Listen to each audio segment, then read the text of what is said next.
สะโตภาปัญญาปาละมี30ตัสสะโตภาปัญญาปาละมีวัดแวดล้อมเวเรญญาปาละมีล้อมละวังดีศีลาปาละมีบังหอกดาบเมตตาปาละมีผ้าแป้ตังปืนตานา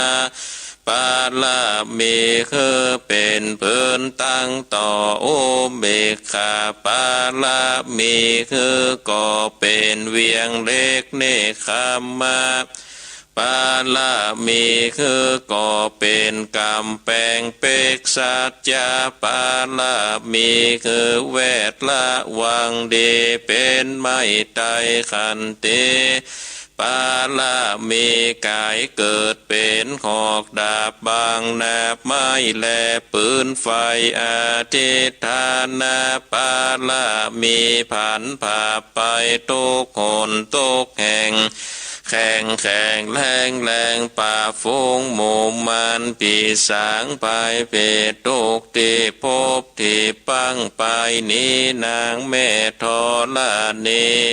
อาสาจันโสสาเหมือนฟันอยู่ข้าง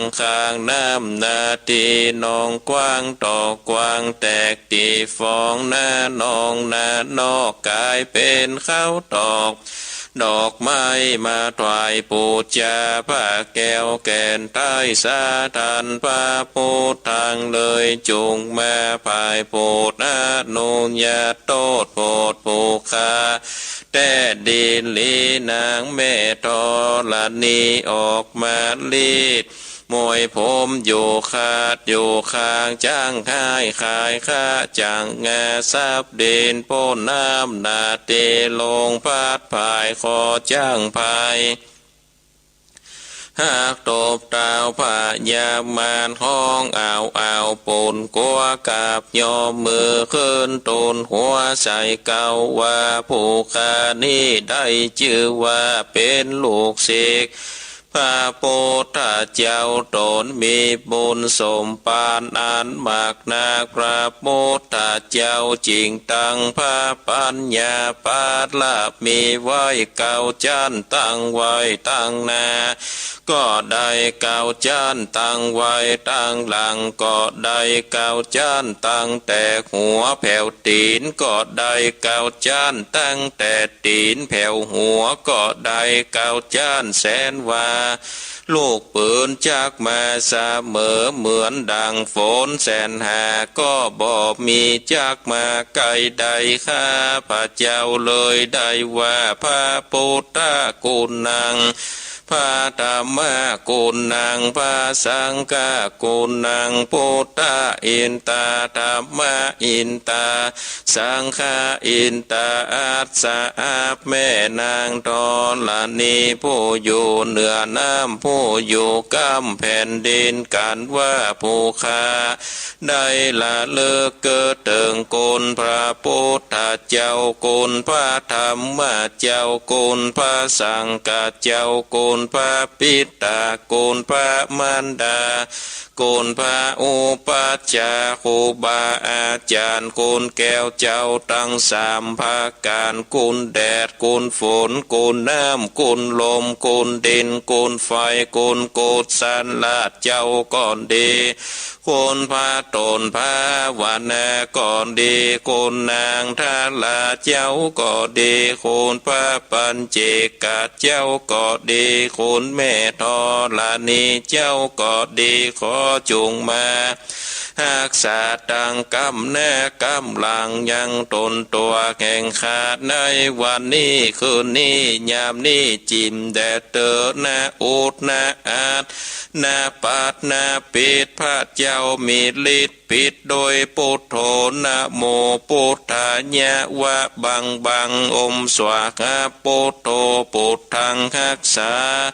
ธัมโมธัมมังรักษาสังโฆสังฆังรักษาพุทโธพุทธังอะระหังธัมโม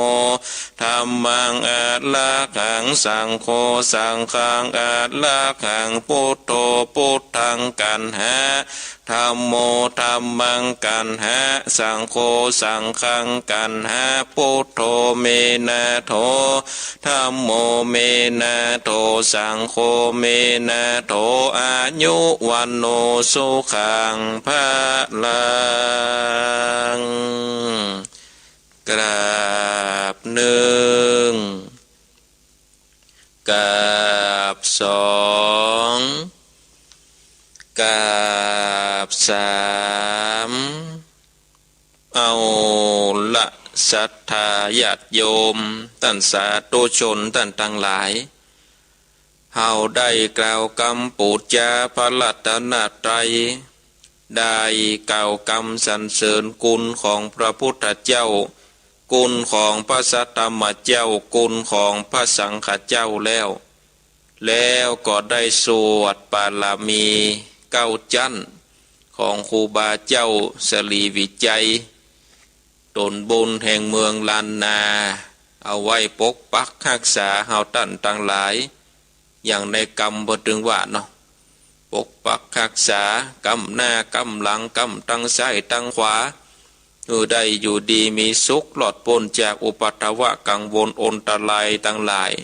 อันจักมาเกิดขึ้นกับเฮาก็ได้ไว้ระลึกถึงคุณ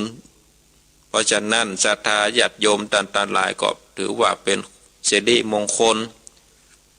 ก็วันนี้ก็อย่างที่ว่าตะกี้เนาะเป็นสารธรรมยามเจ้าก็ข้อธรรมะสเปเขละกันไปเนาะศรัทธาญาติโยมกูเตือนี่ก็จะมาปะกันทุกวันพุธเวลาตีสามครึ่งถึงตีห้าบางพ่องก็ว่าวันนี้ยังมาแปลกกูเตือนี่วันนี้ยินเสียงกำเตือบางพ่องก็กำลังหมุนสถานีมาปะใส่ตุเจ้าสันมานะเนาะตุเจ้าที่ไหนมานี่กูเตือนี่เป็นท่านอาจารย์พระครูอภิวัตนวิกรมวันนี้นี่ตุเจ้าที่ไหนมาแทนท่านอาจารย์นี่ก็ตุเจ้าสันมานะเนาะกูเตือนี่ก็มาในวันพุธเวลาตีสามครึ่งถึงตีห้าวันนี้นี่เป็นรายการเฉพาะกิจเนื้อศรัทธาญาติโยมรายการเฉพาะกิจแทนไปแทนท่านอาจารย์แล้วก็แทนหลวงพ่อวัดจอมพอเวียงป่าเป้าเนาะเปิ้นก็มีภารกิจที่จะทำเนาะศรัทธาญาติโยมท่านหลายก็เป็นอย่างเนาะก็เป็นอย่างเกาะแทนกันไปอยู่เป็นกู้เป็นกิมกันไปอยู่ด้วยกันถึง7 โมงก่อนเนาะศรัทธาญาติโยมตีลูกนึงเข้าก่อนลูกนึงเข้าไปตีเนี่ยกินก่อนเนี่ยไปเนาะตีโยนในตีนอนก็มีเนาะศรัทธาญาติโยมต่างๆหลายอยู่ในตีนอนก็เปิดวิทยุไปฟังไปเนาะก็อยู่ด้วยกัน2 ชั่วโมงก็สาระธรรมกันไป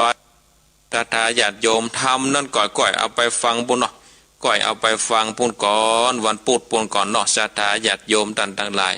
ก็เอาไปฟังวันพุธปุ่นก่อนถ้าฟังธรรมวันนี้ก็จ๋า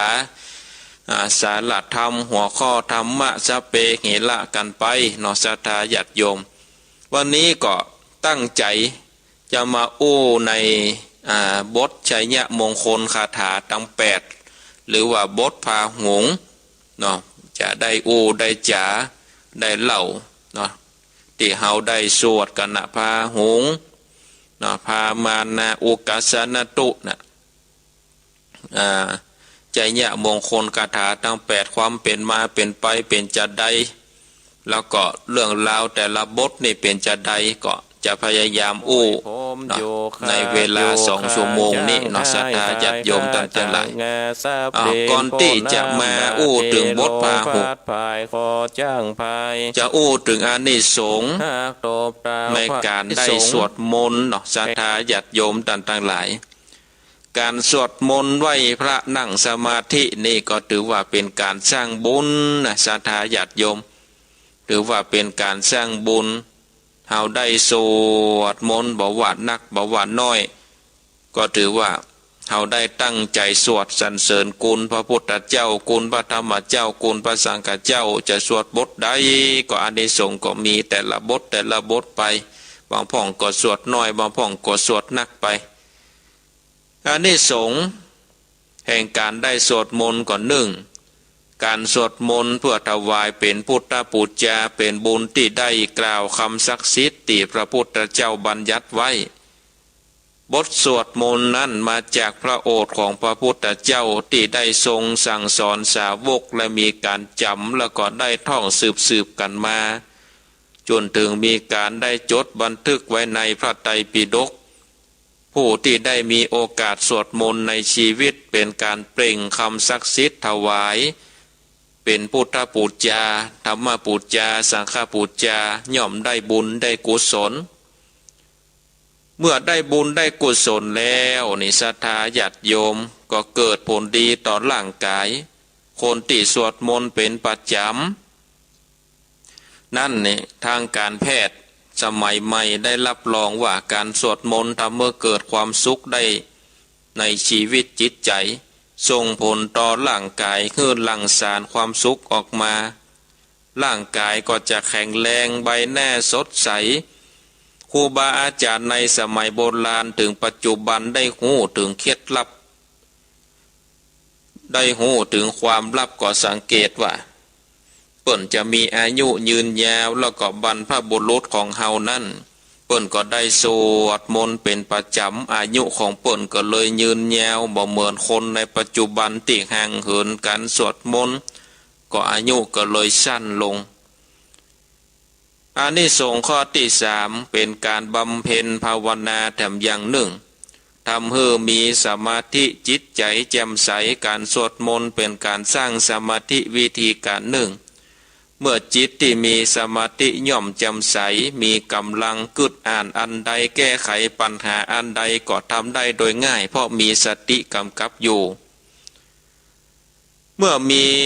สติมีสมาธิแล้ว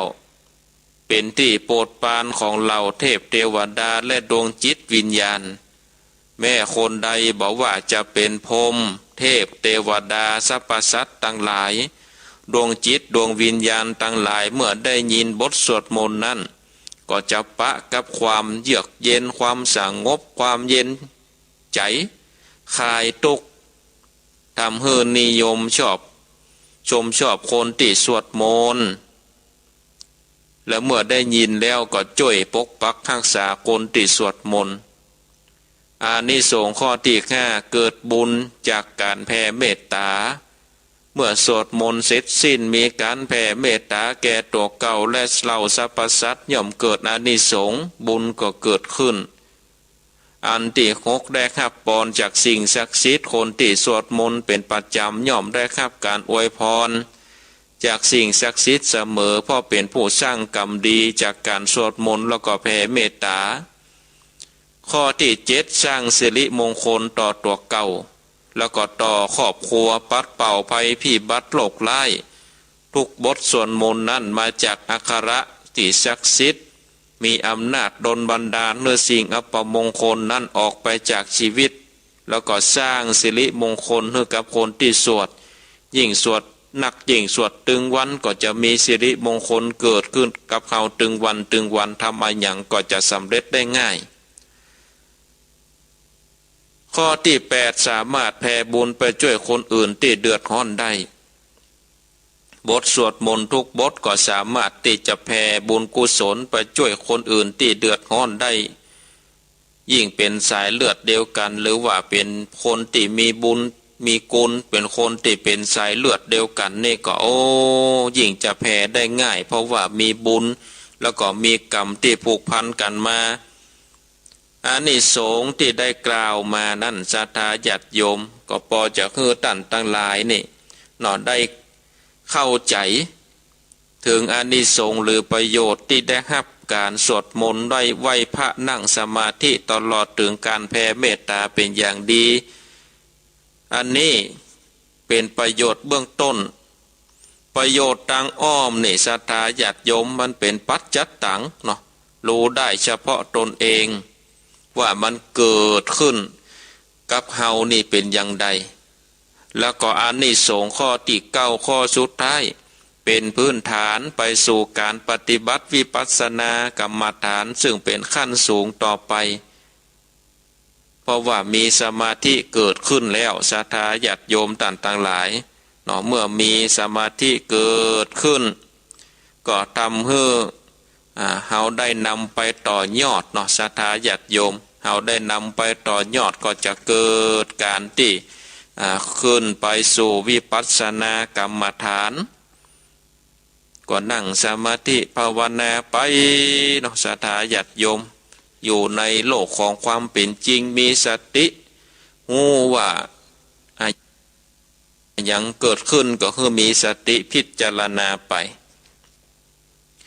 อันว่าบทสวดมนต์นั่นศรัทธาญาติธรรมาภาพได้เกินไปเมื่อตะกี้แล้วว่าบทพุทธชัยมงคลคาถาหรือว่าพาหงมหากา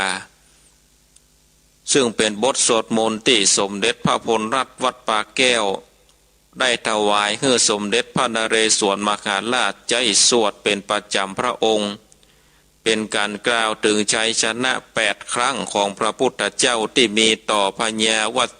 าวัสวดีมารอาละวกยักษ์จ้างนาลาคีรีองคุริมานนางจินจะมานวิกาสัจจะนิครนแล้วก็พญานันโทปนันทนาคราชแล้วก็เท้าภกาพรมเป็นชัยชนะที่พระพุทธองค์ได้มาโดยอิทธิปาฏิหาริย์และก็โดยอำนาจบารมีธรรมเฮาจะเกิดได้ยินบาลี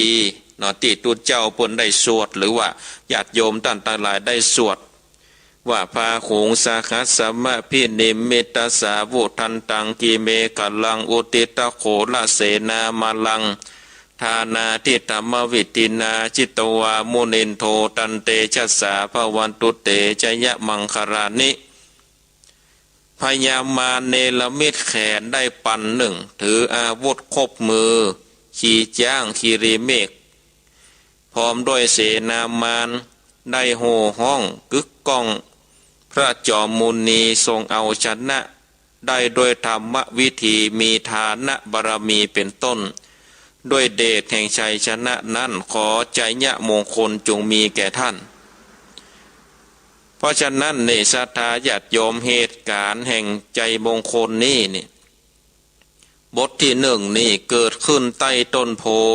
หรือว่าต้นไม้สลีในบ้านเฮาหิมฝั่งแม่น้ำเนรัญชลาพระบรมโพธิสัตว์ประทับนั่งคัดสมาธิได้บินหน้าไปสู่ทิศตะวันออก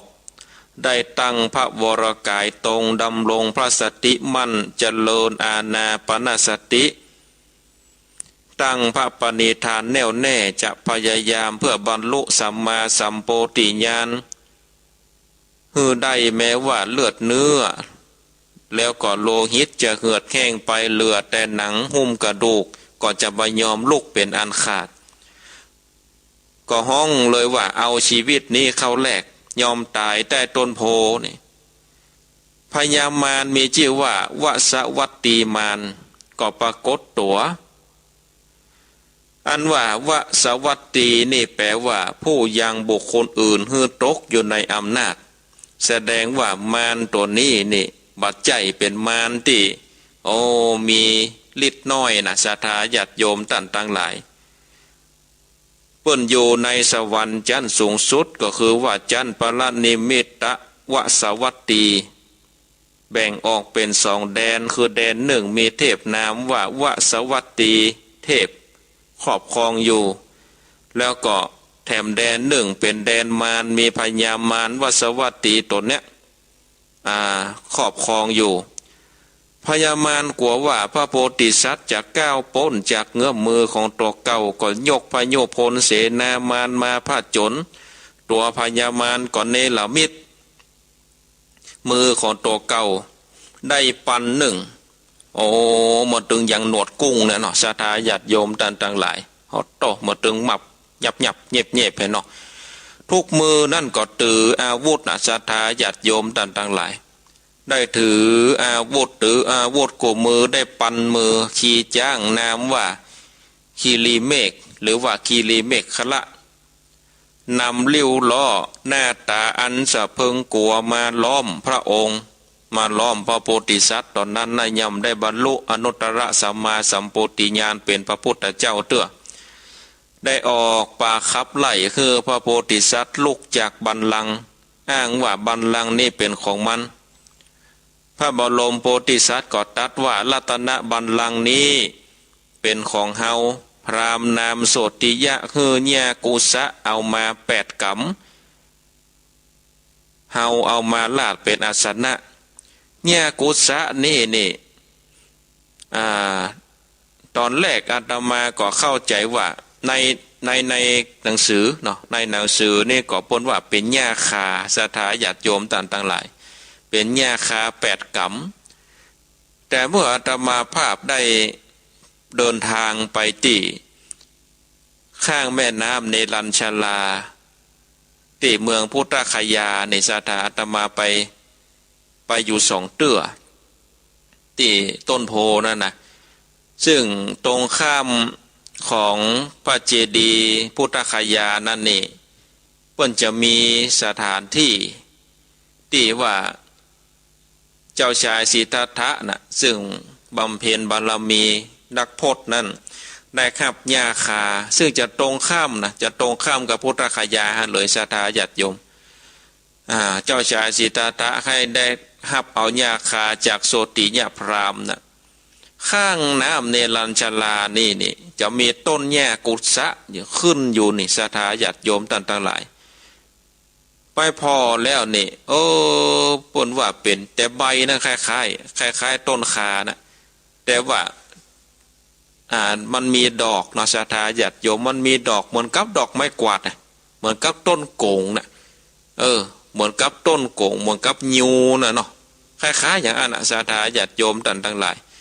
ที่ผลมันจะมีคนที่ดูแลอยู่เนาะคนที่ดูแลจะว่าวัดก่อมใจเนาะเป็นสถานที่เพื่อจะปั้นหูปพราหมณ์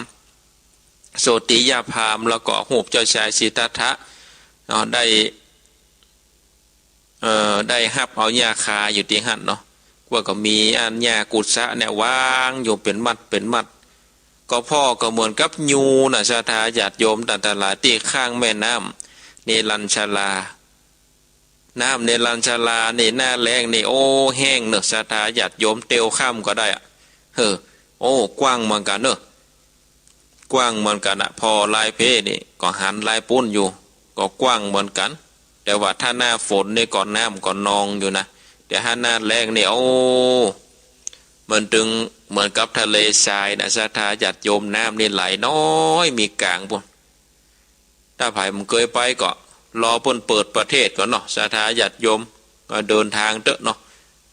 ไปกราบไหว้ดินแดนของพุทธเจ้าไปกราบไหว้ตนเป็นเก้าเป็นเงาของศาสนาเนาะถ้าไผ่มีโอกาสก็ไปเนาะไผ่มีโอกาสก็ไปรอปุ่นเปิดประเทศกันเนาะมาได้หมู่นะเนาะเมื่อใดหมู่มันก็พอในโทรศัพท์ก็ได้เนาะพอในโทรศัพท์ประเดี๋ยวนี้มันจำเป็นต้องไปก็ได้พอในโทรศัพท์ก็ตึงหาเนาะใน YouTube ก็ตึงมีหันหมดเนาะจะไปเอวตีไหนหันหมดแต่ว่าไปพอในสถานที่จริงนี่มันได้บรรยากาศเนาะมันลึกซึ้งสถาญาติโยมต่างๆหลายตึงมาใกล้เนาะอยู่ที่พระเจดีย์ของพระเจดีย์พุทธคยาไปอยู่ปื้นต้นไม้สลีมาคาโพมันมีความเย็นอกเย็นใจศรัทธาญาติโยมยิ่งเข้าไปกราบไปไหว้พุทธหลวงพ่อพุทธเมตตาที่ในเจดีย์พุทธคยามันปราบปลื้มศรัทธาญาติโยมมันปราบปลื้มมันเหมือนกับเขาว่าเขาได้ไปกราบพระสัมมาสัมพุทธเจ้าปื้นต้นพระศรีมาคาโพเหมือนกับพุทธเจ้ายังตนเนี่ยศรัทธาญาติโยมเปิ้นนั่งพินหน้าไปทางวันออกเนาะเอาหลังต้นจนกับต้นโพก็มีตั้งหลังพระเจดีย์เนี่ยเป็นต้นไม้ที่มันล่มเย็นศรัทธาญาติโยมคนก่อนถ้าบ้านตอนนั้นในบ้านเมืองมันดีอยู่เนาะมีโรคระบาดระแบบอย่างเดือนนี้เนาะโควิดนี่ก็มาเดือนนี้เขานั่งอยู่ที่ในควงบนทนของ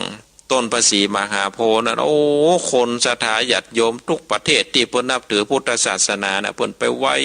กันเดินเวียนเทียนกันวันค่ำคืนหุ่งนะโอ้ถ้าเฮาอยู่หั่นนี่นั่งสวดมนต์นั่งสมาธิพอบรรยากาศเข้าไปก็ม่วนเหมือนกันนะศรัทธาญาติโยมเดือนแรกเนี่ยอาตมาไปโดยทัวร์เนาะไปโดยทัวร์ก็อยู่หั่นได้บ่เหมือนแล้วเตือที่สองนี่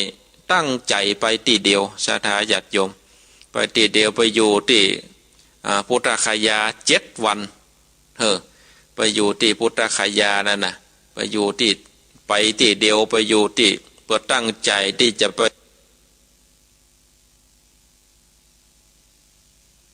ปอยู่ต้น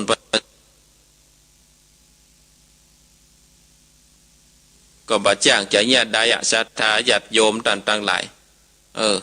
ก็ทำให้ได้บ่ได้ไปไหนสักทีบ่ได้ไปสักกรรม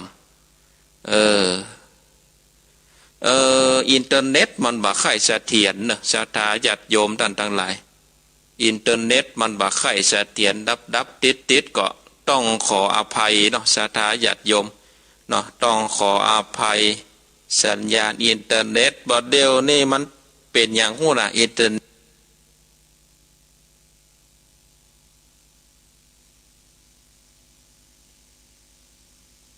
เน็ตมันติดดับก็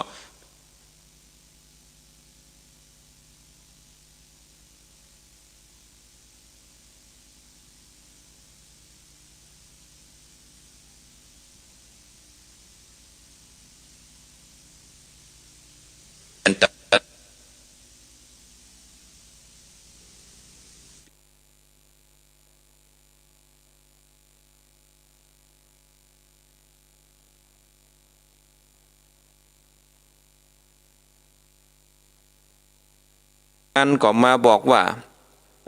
รัตนบัลลังก์นี่เป็นของมันเนาะเป็นของพญามารเมื่อพระบรมโพธิสัตว์ก็ตรัสว่ารัตนบัลลังก์นี่เป็นของเฮาซึ่งพราหมณ์นามว่าโสติยะได้คืนยากุสะเข้ามา8 กำเฮาเอามาลาดเป็นอาสนะพญามารก็เลยบอกว่าบัลลังก์นี่เป็นของข้าพญามารกล่าวเสียงดังแล้วก็หันไปขอเสียงสนับสนุนจากบริวารว่าแต่ก็แม่นแล้วเจ้านายบัลลังก์นี่เป็นของเจ้านายเสียงลูกน้องก็อู้กันแล้วหันก็ต้านโพธิสัตว์บัลลังก์เนี่ยเป็นของเฮานี่มีพยานมีเป็นหมื่นเป็นแสนคนปุ่นเพราะฉะนั้นยกบัลลังก์เด้อคือแก่ข้าอย่าคือต้องใจกำลังเห็นโลพญามารขู่พระโพธิสัตว์เจ้าเมื่อพระบรมโพธิสัตว์เจ้ายืนยันว่าบัลลังก์นี้เป็นของพระองค์พญามารก็เลยบอกว่าท่านมีพยานก่อพระองค์ก็จี้ดัชนีหรือว่าจี้นิ้วลงที่ปืนปัตภีตรัสว่าขอคือว่าสุนทราเป็นพยานทันใดนั้นนางวสุนทราหรือว่านางธรณีก็ปรากฏกายบีบมวยผมปล่อยน้ำกระแสทานไหลมาท่วมกองทัพพญามารจนป่ายแป้หนีไปในที่สุดซึ่งก็ได้เกิดเป็นพระพุทธรูปปางหนึ่งสร้างเป็นอนุสรณ์เหตุการณ์นี้ของว่าปางมารละวิชัยแปลว่าชนะมารชาวบ้านเฮาก็ฮ้องว่าปางสะดุ้งมารที่มาของว่าปางสะดุ้งมารนี่ครั้งหนึ่งสมเด็จกรมพยาดำรงราชานุภาพทอดพระเนตรหันพระพุทธรูปปางมารละวิชัยองค์หนึ่งซึ่งพระพักบอกค่อยที่จะสวยงามก็รับสั่งว่าองค์นี้ถ้าจะสะดุ้งมารหลวงบดิลักษ์หลวงบริบาลบริพันธ์จำเอาไปเขียนบรรยายพระพุทธรูปองค์นี้ตั้งไว้ที่พิพิธภัณฑสถานแห่งชาติไผเข้าไปชมก็จะได้หันแล้วก็ได้เอาไปเผยแพร่กันเพราะฉะนั้นนี่ศรัทธาญาติโยมต่างๆหลายปางสะดุ้งมารปางมารละวิชัยนี่เพิ่นก็ได้จำลองหรือว่าอู้ถึงเหตุการณ์ที่พระพุทธเจ้าได้ชนะมารด็อกเตอร์ไซเลอร์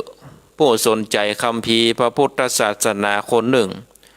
ถามถึงฉากพระพุทธเจ้าผจญมารเนี่ยใดถึงมีงูมานักขนาดเพราะว่าในคัมภีร์นี่บัดได้อู้ถึงงูนั่นเป็นสัญลักษณ์แทนกิเลสเนาะหรือว่าความชั่วร้ายเป็นแนวคิดสากลดังนั้นในคัมภีร์ไบเบิลก็ดีของศาสนาคริสต์นี่เปิ้นก็ได้กล่าวถึงซาตานก็มีในภาพของงูเนาะเพราะฉะนั้นนี่เมื่อมีงูก็เหมือนว่ามีกิเลสเนาะมีกิเลสทำให้กิเลสเป็นมารเนี่ยศรัทธาญาติโยมมีนักมีหลายเนาะเป็นสิ่งที่น่ากลัวเป็นสิ่งที่น่าเกลียดถ้าเฮาขจัดได้นี่ถือว่าขจัดสิ่งที่น่ากลัวออกจากจิตออกจากใจมารนี่บ่จำเป็นจะต้องเป็นมารแต่แต่ว่าเป็นสัญลักษณ์แทนกิเลสคือโลภโกรธหลงพระโพธิสัตว์ผจญมารก็คือพระองค์ทรงพยายามเอาชนะกิเลสทั้งหลายกว่าจะได้รับชัยชนะก็เอาจนอิดจนอ่อนบ่สามารถที่จะเอาชนะพุทธเจ้าได้ก็เพราะว่าพุทธองค์มีบารมีนอกการสร้างบารมีนางธรณีนี่เป็นสัญลักษณ์แทนบารมีที่ทรงบำเพ็ญมาตั้งแต่อดีตชาติการอ้างนางธรณีเป็นพยานก็คือทรงลำลึกถึงคุณงามความดีที่เคยได้ทำมานักจะมีนักปานใดก็เหมือนกับว่าแม่ธรณีได้บีบน้ำบีบมวยผมออกมานี่ก็เหมือนกับว่าพระโพธิสัตว์เจ้าได้สร้างบุญสร้างบารมีมาทำให้ปนญาติน้ำหมายตานไว้นักสร้างบารมีทำไว้นักก็ทำให้ได้มีน้ำหยาดหมายตานออกมาท่วมเนาะออกมาท่วมพญามารต่างๆหลายอันนี้ก็คือบทที่หนึ่งการชนะมารต่อไปก็บทที่สองเนาะศรัทธาญาติโยมต่างๆหลายมาลาติเลกะมะพิยุตชิตะสัพพรติงโคลัมปนาละวักกะขมะหัตยักขังคันเตสุตันตวิตินาจิตวามุนินโทตันเตจัสสาภวันตุเตจยะมังคารานิอาละวกายักษ์ผู้กระด้างปราศจากความอดทนดุร้ายสู้รบกับพระพุทธเจ้าอย่างทรหดยิ่งกว่ามารตลอดราตรีพระจอมมุนีทรงเอาชนะได้ด้วยขันติวิธีที่ทรงฝึกมาดีแล้วด้วยเดชแห่งชัยชนะนั้นขอใจยะมงคลจงมีแก่ท่านบทนี้นี่พระพุทธองค์ทรงรบกับมารมาคราวนี้ทรงรบกันแล้วยักษ์มารนี่ก็อาจจะหมายถึงมารแต่ก็คือว่าเทพที่มีความเกเรที่ชอบมารังแกคนหรืออาจหมายถึงกิเลสก็ได้ในที่นี้ก็อาจหมายถึงยักษ์เขี้ยวงงหรือเป็นภาษาสัญลักษณ์หมายถึงคนดุร้ายเผ่าหนึ่งในสมัยพุทธกาลก็ว่าได้บ่เพียงแต่ยักษ์และมารนาคที่ปรากฏในคัมภีร์ศาสนาก็อาจเป็นภาษาสัญลักษณ์เช่นนาคปลอมมาบวชในตำราในหนังสือว่ามีพญานาคที่มีฤทธิ์จำแรงกายมาเป็นคนตราบใดที่ยังมีสติอยู่ก็จะเป็นคนแต่ถ้าเผลอสติหรือลับเมื่อใดล่างนาคหรือว่างูใหญ่ก็จะปรากฏขึ้นทันทีพระหนุ่มนาคจำแรงเนี่ยนอนลับไหลอยู่ในเวลากลางวันในห้องร่างกายก็กลายเป็นงูใหญ่คดอยู่เต็มห้องมีทูตเจ้าตนหนึ่งเปิดประตูเข้าไปก็ปัดโตไปสะดุ้งตกใจกลัวห้องด้วยเสียงหลงด้วยความตกใจพญานาคจำแรงหูว่าเกิดอะไรอย่างขึ้นก็มาแปลงร่างเป็นพระหนุ่มตามเดิม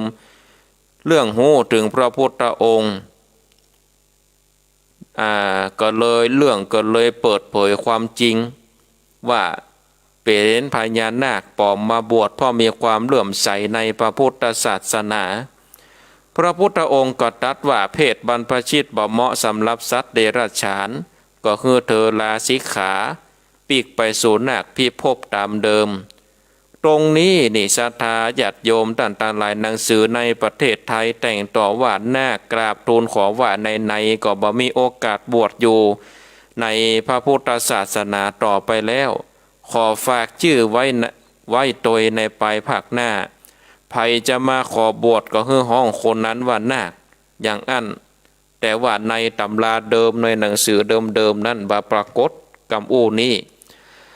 นาคในที่นี้ก็คงบ่ใจงูใหญ่ก็คงหมายถึงมนุษย์ที่ยังด้อยการพัฒนาเผ่าหนึ่งพระพุทธองค์ก็บ่อนุญาตให้บวชก็อาจจะเป็นอย่างอั้นก็ได้อาวากยักษ์นี่ก็คงทำนองเดียวกันลองอ่านประวัติความเป็นมาก่อนตั้งข้อสังเกตภายหลังเรื่องนี่มีอย่างอี้ว่าในป่าลึกชายแดนเมืองอาลาวีมียักษ์อยู่จำนวนนักวันหนึ่งเจ้าเมืองอาลาวีไปล่าสัตว์พัดหลงกับข้าราชบริพารเข้าไปยังในป่าลึกถูกยักษ์ยับได้ตั้งใจจะเอามากินเจ้าเมืองกลัวตายก่อขาดต่างเอาตัวรอดกล่าวว่าถ้ายักษ์กินเฮาคนเดียวก็กินอิ่มเพียงแค่มือเดียวถ้าว่าปล่อยเฮาไปเฮาจะไปหาคนมาส่งเพื่อกินตึงวันขอเพื่อปล่อยข้าไปเตอะแล้วจะเชื่อได้จะใดพญายักษ์ถามโอ้ข้านี่ตึงบ่ผิดสัจจะแน่นอนเพราะว่าข้านี่เป็นเจ้าเมืองเปิ้นว่ากษัตริย์ตัดแล้วไม่คืนคำข้านี่รักษาสัจจะยิ่งกว่าชีวิตเห็นหรอเจ้าเมืองอาลาวีได้โอ้กับยักษ์โชคดีที่ยักษ์ต่างหลายได้เชื่อก็ปล่อยไปเต้าอาลาวีนั่นก็ปิกไปบ้านไปเมืองก็ได้ส่งนักโทษประหารมาให้กินวันละคนจนกระทั่งนักโทษนั้นหมดคุกเมื่อหาภัยบ่ได้ก็สั่งดักเอาภัยก็ได้ที่เดินอยู่คนเดียวมีคดีคนหายโอ้เป็นบ่ฮู้กี่ร้อยคนพันคนศรัทธาญาติโยมก็ส่งไปคือยักกินตึงวันจนว่าประชาชนนั่นมีความวิตกมีความกลัวเนาะศรัทธาญาติโยมต่างหลายจนบ้านเมืองนั้นนี่ไผบ่กล้าออกจากบ้านจากเมืองปิดประตูหับขังตัวเก่าอยู่ในบ้านในเมืองโมแต่ศรัทธาญาติโยมไผบ่ไปไหนสักคนพระพุทธองค์ได้ทราบด้วยพยานก็ด้วยพระมหากรุณาที่คุณอันยิ่งใหญ่ต่อชาวเมืองอาลาวีพระองค์ก็ได้เสด็จไปหาอาลาวกยักษ์หัวหน้าของยักษ์ในป่าอาลาวี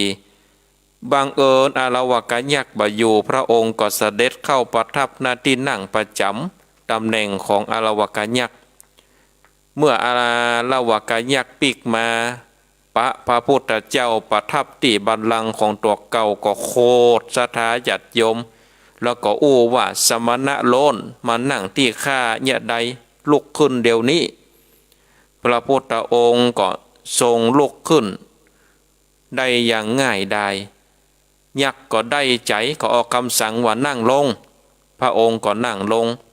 ออกคำสั่งว่าลุกขึ้นพระองค์ก็ลุกขึ้นบอกว่านั่งลงพระองค์ก็นั่งลงยักษ์ไข้หัวศรัทธาญาติโยมต่างหลายที่หันพระพุทธเจ้าผู้ยิ่งใหญ่ของเจ้าโลกได้ทำตามคำสั่งของตัวเก่าอย่างว่าง่ายก็เลยถามพระพุทธเจ้าว่าเนี่ยใดพระองค์จึงทรงทำตามกรรมยักษ์อย่างว่าง่ายพระพุทธเจ้าก็เลยตอบว่าเป็นเทคนิคเนาะถ้าถามว่าเนี่ยใดพระพุทธเจ้าถึงทรงทำตามกรรมอู้ของยักษ์ก็เลยตอบว่าเป็นเทคนิควิธีการสอนของพระพุทธเจ้าพระองค์ทรงหู้อยู่แล้วว่ายักษ์นี่เป็นคนที่ดุร้ายอารมณ์ร้อนถ้าคัดใจมันก็จะโมโหจนลืมตัวเก่าบ่มีช่องทางที่จะสอนอะไรอย่างฮื้อได้ถ้าเฮาเอาชนะความแข็งด้วยความอ่อนก็คือว่าดังกวีที่ว่าถึงคราวอ่อนให้จริงยิ่งเส้นไหมเพื่อจะได้เอาไว้โยงเสือโคร่งเขี้ยน ถึงคราวแข็งก็ให้แก่งดังวิเชียรเอาไว้เจียนตัดกระจกเจรไนยเพราะฉะนั้นนี่เอาความแข็งสยบความอ่อนเนาะเอาความอ่อนสยบความแข็งยักษ์เนี่ยถึงว่าจะปาเตือนบ่ใจว่าจะบอกฮู้ว่าพระพุทธเจ้าพระเจ้านั่นเป็นไผเป็นที่เคารพนับถือของคนเป็นจำนวนนักการที่ยักษ์สามารถสั่งให้คนที่ยิ่งใหญ่ขนาดนั้นทำตามคำสั่งอย่างบังคับขืนก็ทำให้ยักษ์นั้นมีความภาคภูมิใจที่ปราบพระศาสดาในโลกได้จิตใจก็ผ่อนความดุร้ายลงสงบเยือกเย็นพอที่จะอู้กันด้วยเหตุด้วยผลเรื่องพระพุทธเจ้าก็ได้ก้อยๆสอนให้ยักษ์โง่ผิดชอบชั่วดียักษ์ก็มีความเข้าใจครับได้อย่างเต็มใจในที่สุดก็ครับเอาไตรสรณคมเป็นสรณะตลอดชีวิตเพราะฉะนั้นนี่ศรัทธาญาติโยมท่านทั้งหลายยักษ์นี่เพิ่นก็ได้หับไตรสรณคมเพราะฉะนั้นพาห่วงบทที่สองนี้นี่ก็เป็นการได้เอาชนะอารวกยักษ์ที่ยับเอาคนทั้งหลายเอาไปกีนพุทธเจ้าก็ไปโปรดไปเตเตศนาเมื่อได้เตเตศนาแล้วก็หับเอาพระพุทธเจ้าในเป็นสรณะที่เปิ่งอย่าหอตั้นตะหลายได้สมาทานศีลนะพุทธังสรณังกัจฉามิธัมมังสรณังกัจฉามิสังฆังสรณังกัจฉามิเฮาขอถึงพระพุทธเจ้าเป็นสรณะที่เปิ่งขอถึงพระธรรมเป็นสรณะที่เปิ่งขอถึงพระสงฆ์เป็นสรณะที่เปิ่งเนี่ยศรัทธาญาติโยมท่านทั้งหลายเพิ่นก็ได้อู้ถึงว่ายักษ์ที่เพิ่นก็ได้ถือสารณะเป็นที่จังที่เปิ่งบทพาหุงใจญะมงคลบทต่อไปคือบทที่สามนาลาคิริงกัจวรังอติมัตตภูตังทาวะคิจะกมะสนิวะสุทารุนันตังเมตตัมปุเสกวิตินาจิตวาโมนินโทตันเตจัสสาภวันตุเตชยมังคารานิพญาจ้างนาลาคิรีตกมันดุร้ายยิ่งนักประดุษไฟป่าจักราวุธและสายฟ้าพระจอมนีทรงเอาชนะได้ด้วยวิธีรดน้ำคือเมตตาด้วยเดชแห่งชัยชนะนั้นขอชัยมงคลจงมีแก่ท่านต้นเหตุที่ได้เกิดเรื่องนี้ศรัทธาญาติโยมท่านทั้งหลายคือพระเทวทัตอดีตเจ้าชายหนุ่มแห่งโกริยวงศ์ตำนานฝ่ายเถรวาทว่าเป็นเชษฐาของพระนางยโสธราปิมปาซึ่งอาจเป็นไปได้เพราะคัมภีร์ฝ่ายเถรวาทบางแห่งก็อู้ในทำนองนั้นดังเช่นเมื่อพระเทวทัตยื่นข้อเสนอ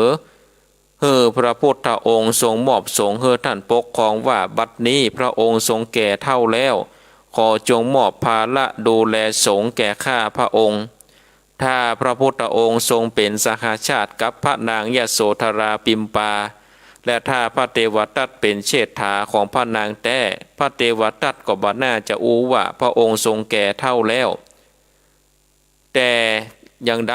ก็จังศรัทธาญาติโยมท่านทั้งหลายพระเทวทัตนี่ได้ออกบวชพร้อมกับเจ้าชายสักกายะวงศ์และนายภูษามาลาแห่งสักกายะวงศ์นามว่าอุบาลีรวมทั้งหมด7 คนด้วยกันก็มีเพื่อนร่วมรุ่นที่มีชื่อเสียงในเวลาต่อมานอกจากพระอุบาลีก็มีพระอานนท์พระอนุรุทธะพระเทวทัตซึ่งแรกเริ่มนั้นก็ป่นก็มีความดีอยู่นะศรัทธาญาติโยมคือตั้งหน้าตั้งตาปฏิบัติภาวนาจนกระทั่งได้ฌานชื่อว่าโลกิยฌานหรือว่าโลกิยฤทธิ์คือมีฤทธิ์ระดับโลกิยะเหาะเหินเดินอากาศได้หายตัวได้ก่อนอย่างทำนองเนี่ยศรัทธาญาติโยมฤทธิ์อย่างอี้เสื่อมได้ถ้าบอกหูจักประคับประคองในทางที่ถูกซึ่งก็เป็นดังอันว่ากันว่าญาติโยมทั้งหลายเวลาไปวัดก็จะนำลาภสักการะไปถวายพระคุณเจ้าต่างๆที่ตัวเก่าเคารพนับถือพ่องก็ถามว่าพระคุณเจ้าสารีบุตรอยู่ที่ไหนพระคุณเจ้าโมกขลานะอยู่ที่ไหนพระอานนท์อยู่ที่ไหน ห้องเป็นตนเป็นตนไปศรัทธาญาติโยมก็นำเอาลาภสักการะไปถวายท่านเหล่านั้น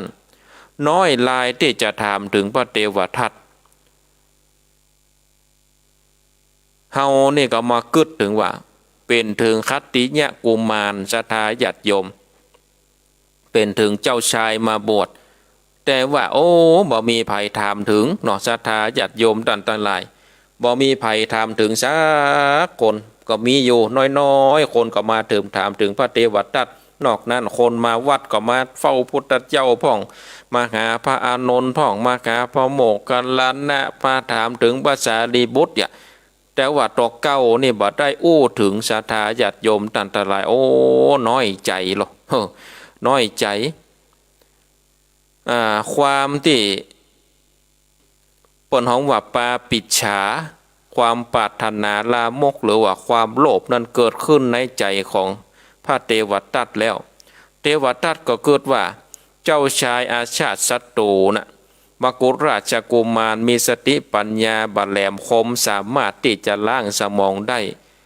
ถ้าทำให้เจ้าชายอาชาติศัตรูเลื่อมใสได้ก็จะเป็นทางแห่งลาภยศสรรเสริญแผนการอันเลวร้ายก็เริ่มต้นขึ้นวันหนึ่งขณะที่เจ้าชายอาชาติศัตรูเนี่ยประพาสสวนอุทยานอยู่พระเทวทัตก็ปรากฏต่อหน้าพระพักตร์ทำให้เจ้าชายตกใจแล้วก็อัศจรรย์ใจไปพร้อมกันตกใจที่หันพระเทวทัตมีอสรพิษร้ายปันร่างกายไว้แล้วก็บาหันที่มันจะทำร้ายเทวทัตอัศจรรย์ใจที่อยู่ก็เหาะเขินเดินอากาศได้โอ้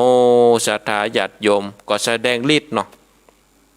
แสดงฤทธิ์เพื่อเจ้าชายอาชาติศัตรูได้มีความเคารพเลื่อมใสแล้วก็บอกว่าเฮาในชื่อว่าพระเทวทัตเป็นสาวกแห่งพระสัมมาสัมพุทธเจ้าว่าแล้วก็แสดงธรรมเพื่อเจ้าชายอาชาติศัตรูจนกระทั่งเจ้าชายอาชาติศัตรูนั้นได้มอบกายถวายชีวิตเพื่อเป็นศิษย์กลกุฏิถวายความอุปถัมภ์ในเวลาต่อมาจนถึงเทวทัตนี้ก็ร่ำรวยลาภสักการะนักเป็นหมักไม้ไก่กองเพราะว่าเป็นอาจารย์ของมกุฎราชกุมารแห่งมคธรัฐต่อมาพระเทวทัตก็ยุยงคือเจ้าชายอาชาติศัตรูนะกำจัดพระราชบิดาชิงราชสมบัติทางที่ตัวเก่าก็ได้ด้วยความชอบธรรมอยู่แล้วเจ้าชายก็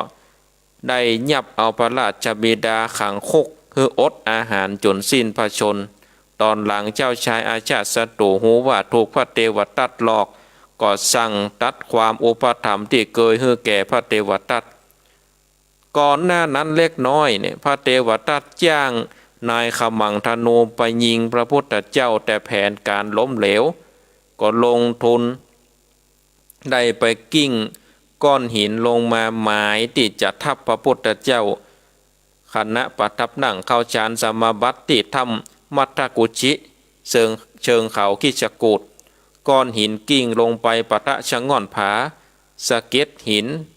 ได้กระเด็นไปต้องพระบาทของพระพุทธองค์จนโลหิตห่อก็บ้านเฮาก็จำเนาะจำเลือดนั่นนะพระสงฆ์สาวกก็ปา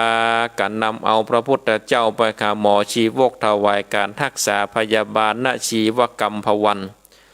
เหตุการณ์เหล่านี้ยังบาปรากฏต่อสาธารณะคนทั่วไปยังบอกหูว่าเป็นแผนการของพระเทวทัต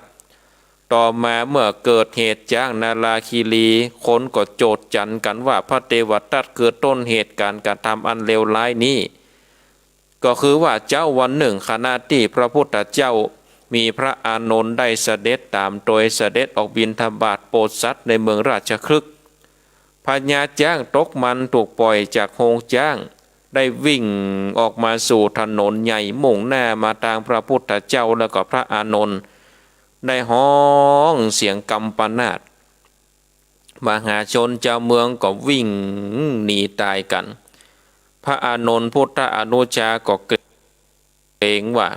ภัยจะมาถึงพระพุทธเจ้าก็ฝั่งออกไปหับหน้าเพื่อที่จะไปสกัดพญาจ้างตกมันไว้โดยบาคำนึงถึงชีวิตของตัวเก่าทั้งที่เป็นเสขบุคคล ก็คือยังเป็นพระโสดาบันว่าได้เป็นพระอรหันต์ทรงอภิญญาพอที่จะต่อสู้กับพญาจ้างตกมันได้พระพุทธองค์ตัดห้องพระอานนท์เฮือถอยปิกมาพระองค์ทรงกระทำปาฏิหาริย์เฮือพญาจ้างวิ่งเลี่ยงออกไปแถมต่างหนึ่งขณะนั้นนี่มีเด็กน้อยคนหนึ่งถูกแม่ทิ้งไว้กลางถนนเพราะกลัวตายห้องให้อย่างปริเวทนาพญาจ้างเปลี่ยนทิศจากพระอานนท์หันมาที่จะกระทืบเด็กน้อยคนนั้นพระพุทธเจ้าได้แผ่เมตตาพิหารดังนั้นนี่ก็เหมือนกับที่ได้มีกระแสเมตตาเหมือนกับกระแสน้ำอันไหลเย็นได้ตกไปสู่จิตของพญาจ้างความดุร้ายเมามันก็ได้หายไปมันก็เลยเดินเข้ามาหมอบแทบพระยุคลบาทคือหมอบแทบแนบแทบตีนของพุทธเจ้ายกงวงวางบนมือเนาะแล้วก็ได้อภิวาทพระศาสดาแล้วก็พระพุทธเจ้าก็เอามือเนี่ยลูบหัวของจ้างเสียงนั่นก็โจดจันเนี่ยสร้างความอัศจรรย์ใจกับคนต่างหลายนะศรัทธาญาติโยมต่างหลายเนาะสร้างความอัศจรรย์ใจให้คนต่างหลายว่าพุทธเจ้านี่มีเตจะฤทธีเนาะมีเตจะฤทธีสามารถที่จะปราบได้แม้กระทั่งว่าจ้างตกมันเนี่ยบ่มีภัยที่สามารถที่จะห้ามได้แต่ว่าพุทธเจ้าเนี่ยบ่มีอาวุธอย่างซักอย่างเนี่ยมีแต่ความเมตตาเพราะฉะนั้นนี่ศรัทธาญาติโยมต่างๆหลายกันว่าเฮาได้สวดมนต์เฮาก็ได้เกิดกระแสเมตตาอย่างที่ว่าตะกี้น่ะได้เกิดกระแสเมตตาทำให้คนที่เปิ่นปองร้ายเนาะคนที่เปิ่นปองร้ายเฮาก็สามารถที่จะหันมาหักเฮาได้ก็เหมือนกับว่าจ้างนาลาคีรีเนี่ยศรัทธาญาติโยมต่างๆหลายหมายปองชีวิตของพุทธเจ้าก็เนื่องด้วยว่าพุทธเจ้านี่เปิ่นมีเมตตาธรรมเหมือนกับกระแสน้ำไปลูบจิตลูบใจของพญาจ้างก็ทำให้ได้อ่อนลงไปอันนี้ก็เป็นจยมงคลข้อที่3เนาะศรัทธาญาติโยมต่างๆหลายกันได้ชั่วโมงแล้วนะได้3ข้อหรอศรัทธาญาติโยมต่างๆหลายว่าต่อไปเนาะเพราะว่าอยู่ด้วยกันได้ถึง7 โมงพาหงบทที่4นั่นก็โอคิตะคะคะมติคตะสุทารุนันตังทวันติโยชนะปะทังโกลิมาระวันตังพิสังกตะมโนจิตตวามุนินโทตันเตชัสสาภวันตุเตจยะมังกรานิโจรองคุริมานแสนดุร้ายถือดาบเงื้อแง่ไล่ฆ่าพระพุทธองค์สิ้นระยะทาง3 โยชน์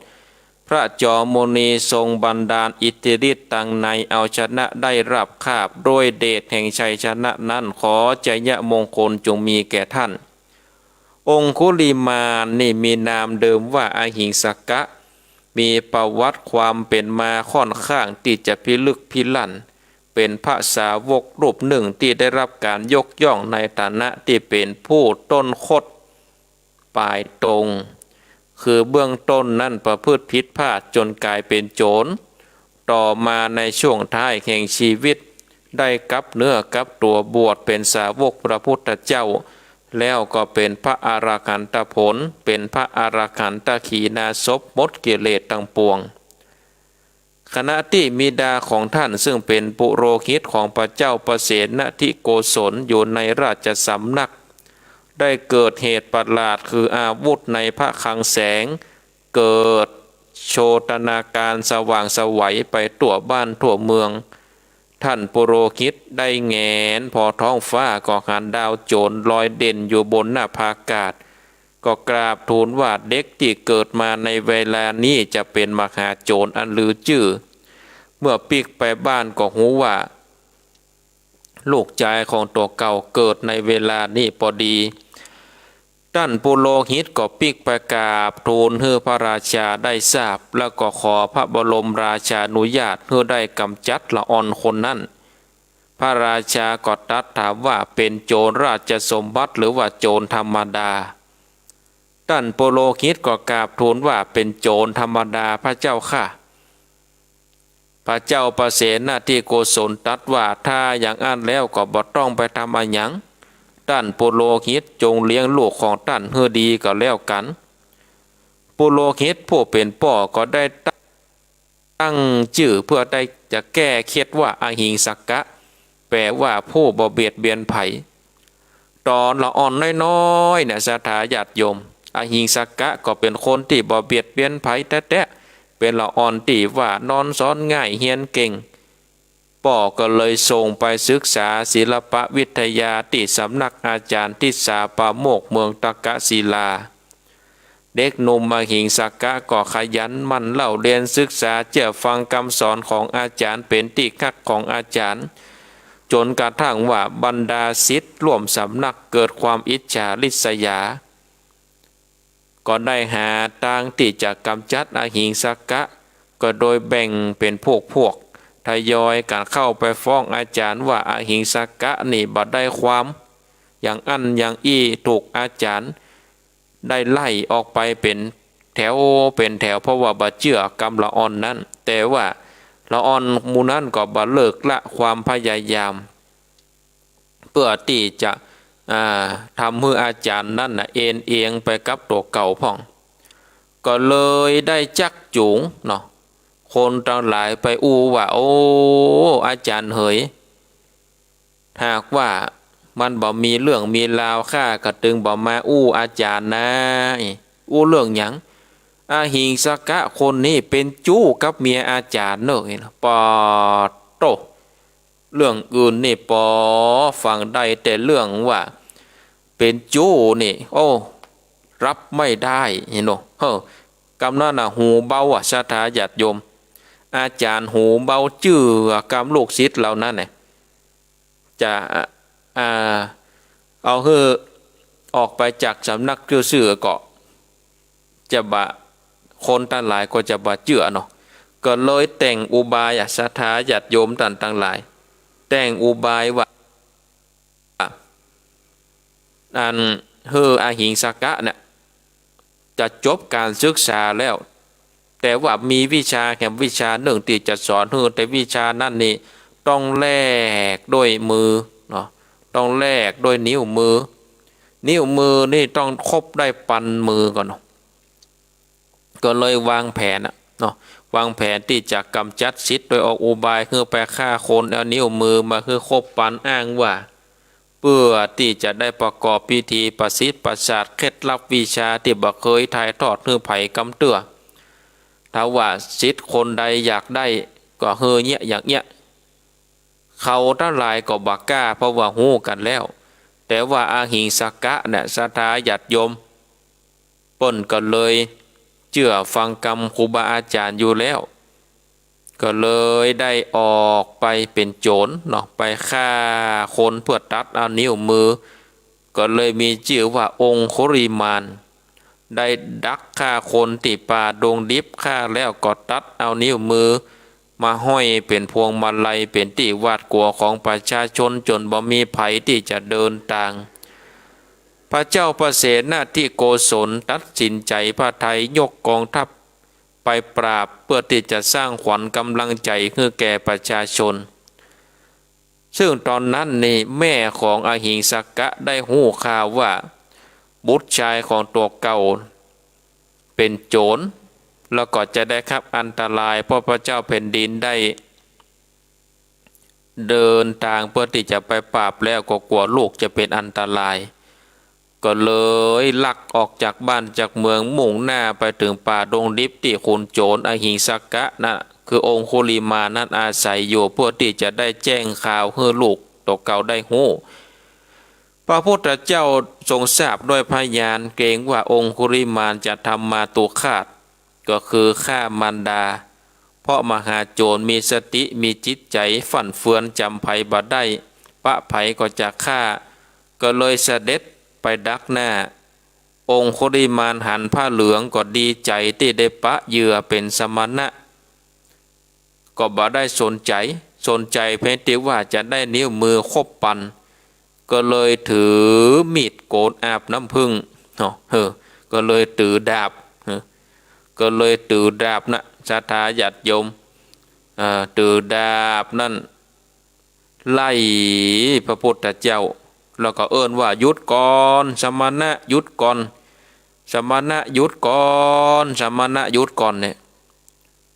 พระพุทธเจ้าก็เลยได้เปล่งพระสุรเสียงอังกังวาน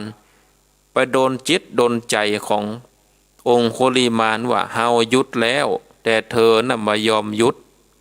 เฮาหยุดทำบาปแต่เธอยังทำบาปอยู่โอ้น้ำเสียงนี่ไปถึงหัวจิตหัวใจดังกึกกับศรัทธาญาติโยมท่านทั้งหลายทำให้องคุลิมานได้สติได้สติว่าโอ้ตัวเก่านั่นได้กระทำผิดไปแล้วนี่ก็เลยได้วางดาบเข้าไปกราบบังคมแทบพระยุคลบาทของพุทธเจ้าพระพุทธเจ้าก็ทรงแสดงธรรมให้ฟังจบพระธรรมเทศนาเขาก็ได้กราบทูลขอบวชเป็นสาวกของพระพุทธองค์ พระพุทธองค์ทรงนำเอาองคุลิมานได้ปิกไปยังพระเชตวันพอดีวันนั้นพระเจ้าประเสนาธิโกศล ได้ยกกองทัพออกมาในยกกองทัพออกมาแล้วก็เพื่อที่จะได้ไปปราบเนาะไปปราบแล้วก็ได้ผ่านมาที่พระเจตวัน ได้ผ่านมาแล้วนี่ศรัทธาญาติโยมท่านทั้งหลายเมื่อได้ผ่านมาแล้วนี่ก็เพื่อที่จะเข้าไปขอพรเนาะเข้าไปขอพรพระพุทธเจ้าเพื่อที่จะได้ไปปราบองคุลิมานเมื่อได้เข้าไปที่พระเจตวันนี่ก็ไปหันศรัทธาญาติโยมไปการองคุลิมานพุทธเจ้าก็ตรัสถามว่ามหาโจรนั้นได้กลับเนื้อกลับตัวเป็นคนดีมาบวชเป็นพระในพระธรรมวินัยแล้วพระองค์จะทรงเอาพิษโจรนั้นอยู่ก่อพระเจ้าประเสนาธิโกศลก็กราบทูลว่าถ้าเป็นเช่นนั้นนี่เขาก็จะปล้นอาญาแผ่นดินพระพุทธเจ้าก็จี้ไปยังพระหนุ่มผู้นั่งสงบอยู่เบื้องหน้าบอกว่าอันนี้คือองคุลิมานพระเจ้าประเสนาธิโกศลทรงตกใจพระพุทธเจ้าก็ตรัสว่ามหาบพิตรบ่ต้องกลัวบัดนี้องคุลิมานมีมือวางศาสตราแล้วได้มาบวชแล้วก็ได้บรรลุเป็นพระอรหัตผลแล้วท่านบ่ต้องกลัวนี่หนูท่านบ่ต้องกลัวแล้วเนี่ยศรัทธาญาติโยมท่านทั้งหลายพระพุทธเจ้าก็ได้ปราบองคุลิมานเนาะได้ปราบองคุลิมานโดยการใจพระธรรมเทศนาว่าเฮาหยุดแล้วแต่ท่านนะยังบ่หยุดเตื้อก็ทำให้องคุลิมานนี่เนาะได้อ่อนไปเนาะได้อ่อนแล้วก็ได้เพิ่นฮ้องว่าได้มีสติเนาะมีสติที่ดีทำให้ได้บรรลุธรรมเป็นอรหันต์ในที่สุด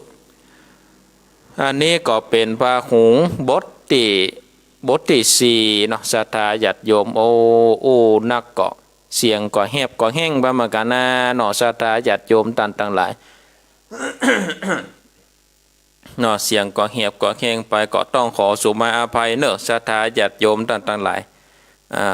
ก็คนเดียวนี่เนาะก็จะไปจนถึง6 โมง 30เนาะ6 โมงครึ่งก็เดี๋ยวก็จะได้ถึง6 โมงครึ่งก็จะได้เปิดฉายเนาะเอาพาคงบทที่5นี่ก็กัตตวนากัตตะโมทะลังอิวะคัพพินิยาจินจานะทุตวัจนังชนะกายมัจเจสันเตนะโสมวิตินาจิตตวามุนินโทตันเตชะสาภวันตุเตจยะมังคลานินางจินจามานวิกา ได้เอาไม้กลมๆมาผูกต้องทำอาการประหนึ่งว่ามีคันใส่ไล่พระพุทธเจ้าท่ามกลางฝูงชนพระจอมมุนีทรงเอาชนะได้ด้วยวิธีสงบระงับพระกรทัยอันงดงามด้วยเดชแห่งชัยชนะนั้นขอชัยมงคลจงมีแก่ท่านการผจญครั้งนี้ของพระพุทธองค์เป็นเรื่องใหญ่เพราะว่าทรงผจญกับข้อกล่าวหามารหัวขนเรื่องของเรื่องก็มีอยู่ว่าพระพุทธองค์ทรงประกาศพระพุทธศาสนามาเมินก็มีคนเลื่อมใสออกบวชเป็นภิกษุสงฆ์ในพุทธศาสนานักขึ้นพวกอัญญเดรถีคือนักบวชลัทธิอื่นต่างก็เดือดร้อนไปตามๆกันว่ากันว่าศาสนาที่เป็นกู้แข่งของพระพุทธศาสนาคือศาสนาเชนคือลัทธินุ่งห่มห่มฟ้าต่อมามีพวกนุ่งขาวห่มขาวก็มีศาสนาเชนนี้มีศาสดานามว่ามหาวีระแต่คัมภีร์พระศาสนาฮ้องมหาวีระว่านิคนนัตบุตรมีศาสนิกนับถือจำนวนนักแล้วก็เจริญรุ่งเรืองมาก่อนพระพุทธศาสนาเกิดขึ้นมหาวีระหรือว่านิคนนัตบุตรนี่เป็นคติยกุมารแห่งเมืองไผ่สาลีออกบวชบำเพ็ญเพียรอย่างเข้มงวดจนได้ตรัสรู้แล้วก็ได้เผยแผ่ศาสนามาก่อนพระพุทธเจ้าออกประกาศพระพุทธศาสนาศาสนาเชนนี่เน้นอัตตกิรมัฏฐานุโยคคือการทรมานตัวเก่าอย่างเข้มงวดเชื่อกันว่าถ้าทรมานให้ร่างกายลำบากกิเลสก็จะเหือดแห้งไปชีวิตของพระเชนจึงบ่มีวัตถุสิ่งของใดๆในครอบครองแม้กระทั่งว่าผ้าผ่อนก็บ่ต้องมีเพราะถือว่าเป็นสิ่งที่ทำให้ยึดมั่นถือมั่นเวลาเดินไปไหนมาไหนก็เอาไม้กวาดนำทางไปก่อนแล้วก็ค่อยย่องพอเหมือนกับว่านกกระยางด้วยเกรงว่าจะเผลอไปย่ำสัตว์ตายเอาผ้าขาวมาปิดหูดังปิดปากบอกปัจจัยว่าป้องกันมลพิษอะไรหยังก็ว่าป้องกันที่ว่าบอกสัตว์ทั้งหลายเข้าไปตายกลัวบาปเวลากินข้าวพระเชนก็จะหันหน้าเข้าข้างฝาบอกภายได้หันมาอันนี่จะเสียวัดหรือว่าทำให้วัดนั้นเศร้าหมองเวลาพระเชนไปไหนมาไหนก็จะเดินอย่างเดียวปฏิเสธพาหนะทุกชนิดถือแส้กับพัดไปโดยเป็นที่น่าตื่นตาตื่นใจของคนที่พบหันพวกอัญญเดลทีนี่วางแผนได้ล้มล้างพระพุทธเจ้าโดยคือนางสาวิกาซึ่งมีรูปงามชื่อว่านางจินจะมนาวิกาไปดำเนินการนางก็ใจเวลาระยะหนึ่งเข้าออกพระเชตวันมหาวิหารตอนเช้ามืดเวลาเจ้าเมืองเดินออกจากเมืองมาทำธุระการงานนางจินจาเนี่ยก็เดินเข้าเมืองเมื่อเขาถามว่านางอยู่ที่ไหนนางก็ตอบว่าเรื่องของข้าเวลาค่ำเมื่อประชาชนต่างปากันปิกเข้าเมืองนางก็เดินออกจากเมืองส่วนต่างกับเจ้าบ้านเจ้าเมืองเมื่อเขาถามว่านางจะไปไหนนางก็ตอบว่าเรื่องของข้าทำอย่างอี้อยู่สักระยะหนึ่งเมื่อนางได้รับคำถามว่านางจะไปไหนมันเข้านางก็ตอบว่าฉันจะไปวัดไปอยู่วัดซึ่งคนทั้งหลายเนี่ยศรัทธาญาติโยมทั้งหลายก็รู้ว่าพระเชตวันนั้นเป็นที่อยู่ของสงฆ์แล้วก็เป็นวัดนางนี่ก็ถามเนาะเรียบร้อยแล้วนี่เมื่อ นางได้เจ้าบ้านก็กึดสงสัยว่าโอ้นางไปเนี่ยอย่างอยู่วัดเมื่อเจ้านี่ปิกเข้าบ้านเข้าเมืองมาโอ้นางนี่ก็บอกว่าลูกจากวัดมาการเมื่อค่ำยามคืนนางก็ว่าไปอยู่วัดเนี่ยเนาะจะเป็นในอย่างจนถึงมีวันหนึ่งนี่ศรัทธาญาติโยมต่างหลาย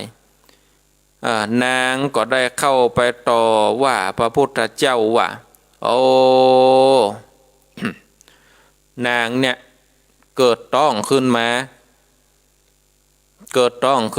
ทำเมื่อโคนทั้งหลายสะดุ้งตกใจก็ถามว่าแล้วไผเนี่ยคือนางต้องโอ้ก็จะปมีไผแถมก็นั่งอยู่ในนี่นั่นนะกะคนทั้งหลายก็บอกว่าอันก็ว่ามาเลยเราว่าเป็นไผเป็นคนใดอย่างอันกะจะฮือข้าบอกเนาะโอ้บอกมาเลยอย่าเนาะถ้าอูตามภาษาเฮานะเนาะบอกมาเลยนางก็เลยจี้ไปติพระพุทธเจ้าศรัทธาญาติโยมต่างหลายจี้ไปติพุทธเจ้าว่าจะไปมีภัยแถมก็เนี่ยกะสมณะโคดมก็เนี่ยกะเนี่ยคือข้าต้องพอนี่ว่าเชื่อกะไปตรวจ DNA เลยเนาะคนทั้งหลายก็โอ้เป็นไปได้ว่าพุทธเจ้าไปเนี่ยคือนางต้องเป็นไปได้กะเนี่ยลูกของข้านะอยู่ในต้องเนี่ยนะลูกเนี่ยลูกของข้าอยู่ในต้องเนี่ยว่าเชื่อกะติดแต่เนี่ยศรัทธาญาติโยมต่างหลายนางเอาก้อมไม้เนาะมัดต้องทำให้เหมือนกับว่าคนต้องพุทธเจ้าก็เลยว่าโอ้ก่อยกาน้องหญิงเหย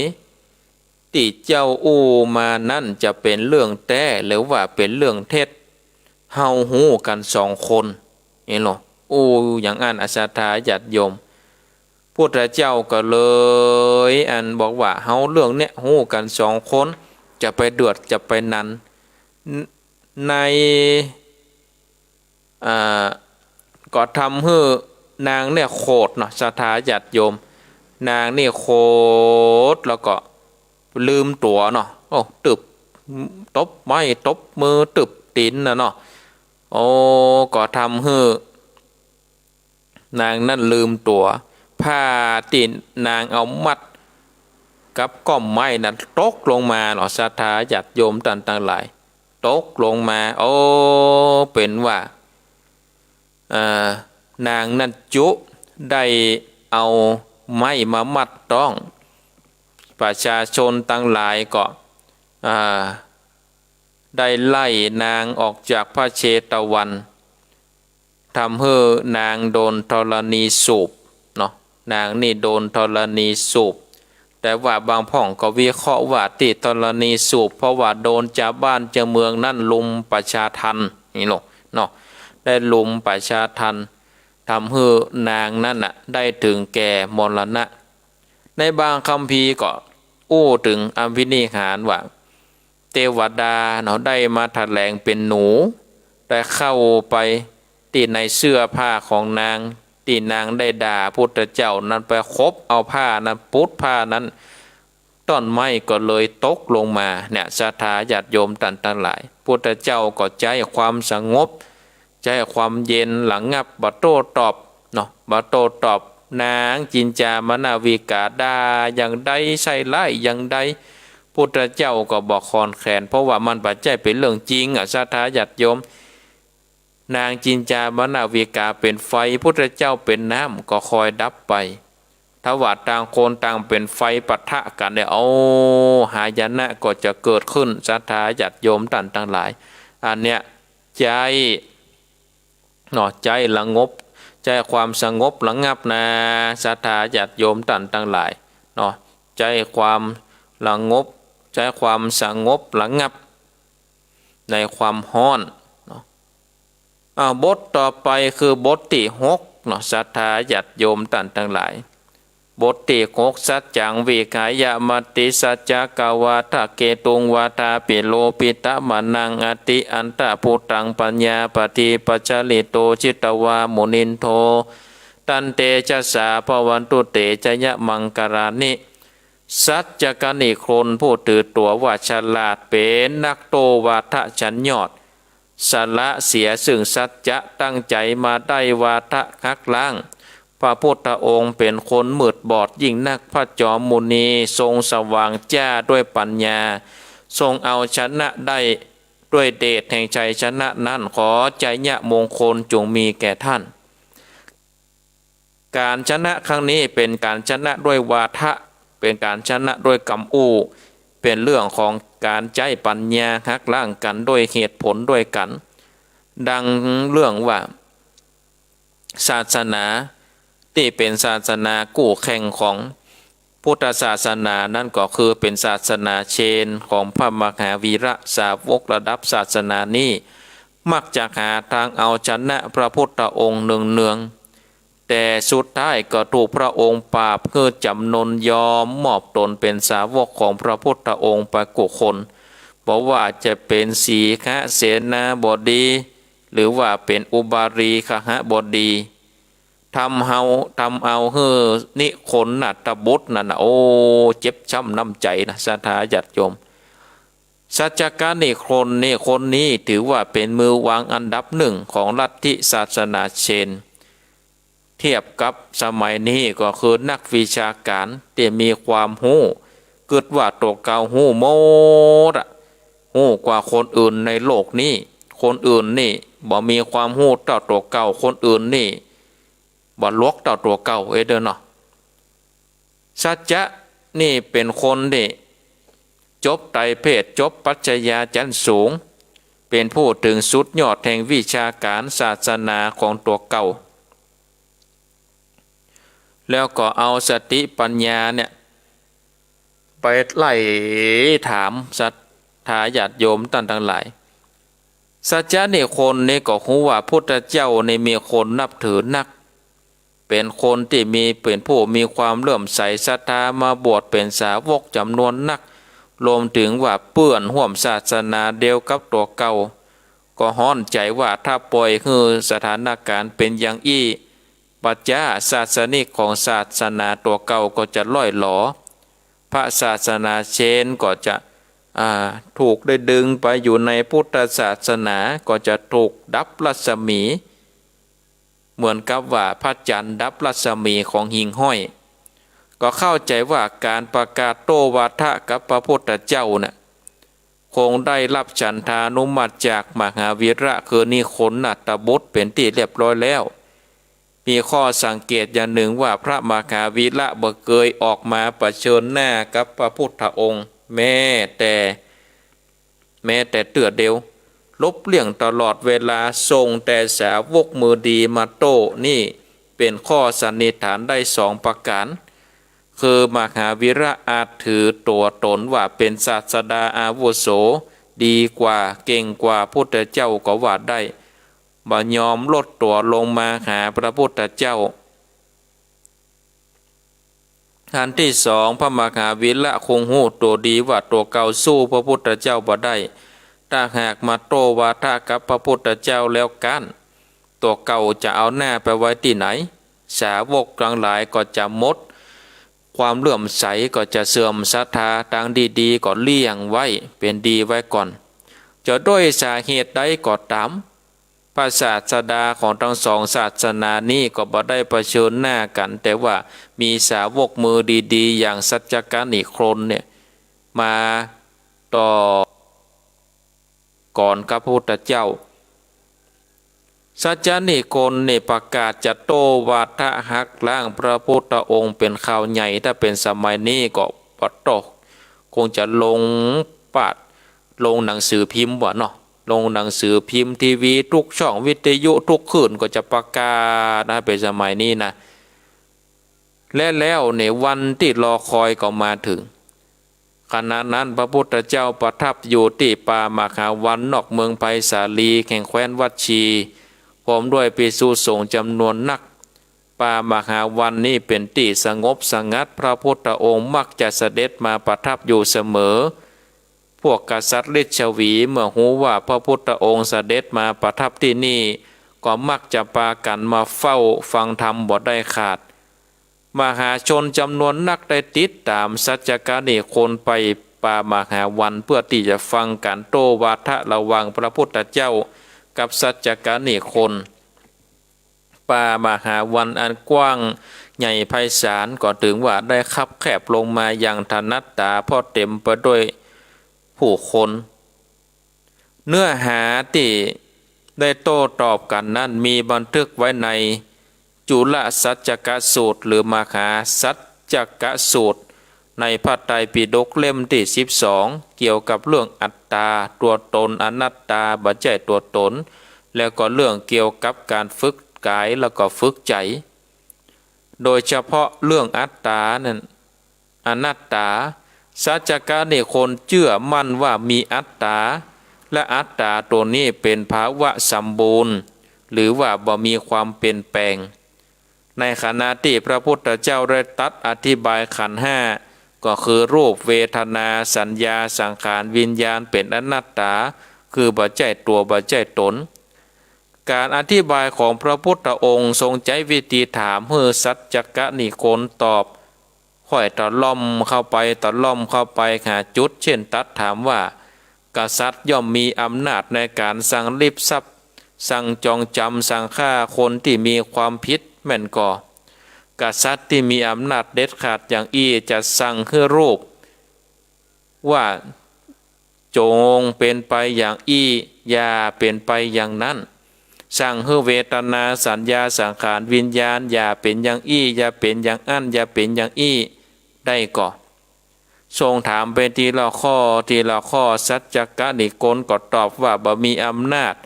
ที่จะทำเมื่อเป็นอย่างอั้นอย่างอี้ได้แล้วพระองค์ก็ตรัสสรุปว่าที่ตั้นว่าขันธ์ห้าเป็นตัวตนนั่นผิดแล้วถ้ามันเป็นตัวตนของเฮาก็จะสามารถบังคับบัญชามันได้สั่งให้มันเป็นไปอย่างอั้นอย่างอี้ได้เพราะฉะนั้นเนี่ยขันธ์ห้าคือรูปเวทนาสัญญาสังขารมันเป็นของบ่เที่ยงเป็นทุกข์บ่แจ้ตัวบ่แจ้ตนสัจจกนิคนก็จำนนด้วยเหตุผลยอมรับว่าตัวเก่าเข้าใจผิดเพราะฉะนั้นนี่ญาติโยมท่านทั้งหลายสัจจนิคนก็เลยปวารณาตัวนับถือพระพุทธเจ้าเป็นสารณะที่เปิ่งอันนี้ก็คือพาหุงบทที่6เนาะคือมันจบ8เนาะศรัทธาญาติโยมท่านทั้งหลายพาหุงบทที่8เนาะบทที่7คือนันโตปนันตปูจักขังวิภูตังมากิติงพุทเตนะเตละปูจเกนะธรรมาปยันโตอิโตปเสสวิตตินาจิตวามุนินโทตันเตจัสสาภวันตุเตชยมังคารานิพญานาคราชชื่อนันโตปนันทะผู้มีความหูพิษมีฤทธิ์นักพระจอมมุนีทรงมีพุทธบัญชาคือพระโมกขัลลานะพุทธโอรสไปปราบด้วยวิธีแสดงฤทธิ์ที่เหนือกว่าด้วยเดชแห่งชัยชนะนั้นขอใจยมงคลจงมีแก่ท่านในเตือนนี้นี่ทรงเอาชนะพญานาคราชพญานันโทปนันทะเนี่ยศรัทธาญาติโยมสมัยหนึ่งพระพุทธเจ้าพร้อมภิกษุจำนวนหนึ่งซึ่งเป็นพระอรหันต์ทรงอภิญญาล้วนเสด็จไปโดยหน้าภากาศด้วยอำนาจอิทธิปาฏิหาริย์แห่งฌานญาณสมาบัติจนลุถึงที่อยู่ของพญานาคนามว่านันโทปนันทะนันโทปนันทะและบริวารกำลังพักผ่อนสำราญอยู่ในสถานที่ของตัวเก่าหันพระพุทธองค์พร้อมด้วยภิกษุจำนวนนักเหาะข้ามศีรษะหรือว่าเหาะข้ามหัวของตัวเก่าก็โกรธเป็นฟืนเป็นไฟสมณะโลนนะพวกนี้ถือว่ามีอิทธิฤทธิ์เหาะเขินเดินหาวได้เหาะข้ามหัวเฮาปล่อยผงธุลีจากเท้าโลนลงหัวของเฮาเดี๋ยวจะหันดีนันโตปนันทะได้อู้ว่าเป็นดีได้โคตรเนาะปล่อยผงฝุ่นผงตกใส่หัวเฮาว่าแล้วนี่ก็บันดาลให้เกิดหมอกควันมืดฟ้ามัวดินดุดดังกุมหมอกควันพิษพระเถระนามว่าลัทธปาละพระอาหารทรงอภิญญารูปหนึ่งทรงกราบทูลอาสาไปปราบพญานาคอันธพาลตัวนี้ พระพุทธองค์บ่ทรงอนุญาตแล้วก็ตรัสว่าหน้าที่นี้เป็นของโมคคัลลานะบุตรของตถาคตอยู่แล้วเธอจะฮู้ว่าควรจะทำอย่างใดพระโมคคัลลานะฮู้ว่าพระพุทธองค์มีพุทธประสงค์ให้ท่านไปปราบพญานาคก็เนรมิตกายเป็นพญานาคเหมือนกันแต่รูปร่างใหญ่แล้วก็ยาวกว่านันโทปนันทะ1 เท่าแล้วไปหัดเอาร่างของนันโทปนันทะไว้กับเขาพระสุเมนพญานาคจะดิ้นอย่างใดก็บ่ลดยิ่งดิ้นก็ยิ่งถูกหัดแน่นเข้าแน่นเข้าจนในที่สุดก็ยอมก้านโดยจำแรงกายเป็นมานพน้อยยืนประคองอัญชุลีนมัสการพระเถระเจ้าขอถวายตัวเป็นศิษย์พระเถระนั้นก็นำเอามานพไปเฝ้าพระพุทธเจ้าพระองค์ทรงประทานโอวาทให้นันโทปนันทะเว้นขาดจากปาณาติบาตดำรงตนอยู่ในศีลอย่างเคร่งครัดตั้งแต่บัดนั้น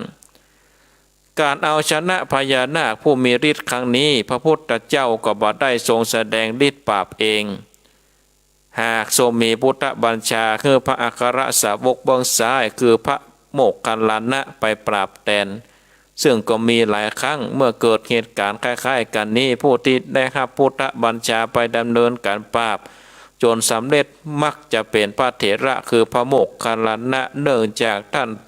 เป็นพระเถระที่ได้รับยกย่องว่าเป็นผู้มีฤทธิ์นักในคำว่าปราบนี่ในความหมายนี้มันได้หมายถึงการว่าการไปประหัตประหารคือตกตายไปข้างหนึ่งตามความหมายก็ถึงว่าการไปทรมานเนื้อสิ้นประโยชน์แหมกรรมหนึ่งก็ห้องว่าทรมานนี้หมายถึงว่าการข่มการทำเพื่อสิ้นประโยชน์ทำเพื่อละทิ้งความหันผิดหันมาหันถูกเพราะฉะนั้นนี่ศรัทธาญาติโยมต่างหลายพระชัยยะมงคลตอนที่พระพุทธองค์ได้ทรงชนะพญานันโทปนันทนาคราชนี่ก็หมายถึงว่าได้ละทิฏฐิเนาะคือพญานาคได้มาละทิฏฐิเพื่อที่จะได้ละทิฏฐิความหันผิดว่าตัวเก่านี่เป็นพญานาคติดตนใหญ่เนาะมีอิทธิฤทธิเพราะฉะนั้นนี่ศรัทธาญาติโยมนี่ก็เป็นบทพาหุงข้อที่7แล้วก็บทสุดท้ายทุกขาหาติติปูจาเกนะโสขัตตะขัตถังพระมังวิจุติจุติมิติปกาปิทานังยานากเตนะวิตินาจิตตวามุนินโทตันเตชะสาภวันตุเตชยะมังคารานิชื่อว่าพรหมชื่อว่าภักกะถือตัวว่ามีความบริสุทธิ์รุ่งเรืองมีฤทธิ์ยึดมั่นในความเห็นพิษดุจมีมือถือถูกอสรพิษคบเอาพระจอมมุนีทรงเอาชนะได้ด้วยใจญาวิเศษคือยานรักษาด้วยเดชแห่งชัยชนะนั้นขอใจญะมงคลจงมีแก่ท่านพระพุทธองค์ได้เอาชนะพรหมชื่อว่าภักกะพรหมก็มีเรื่องอยู่ว่าพรหมชื่อว่าภักกะหรือว่าภักกะพรหมอยู่ในพรหมโลกเป็นเวลาเมินจนเข้าใจผิดว่าสรรพสิ่งเที่ยงแท้บ่แปรผันเป็นมาอย่างใดก็เป็นอยู่อย่างนั้นชั่วนิรันดร์กาลแต่ก็คิดว่าเฮานี่อยู่มาเมิน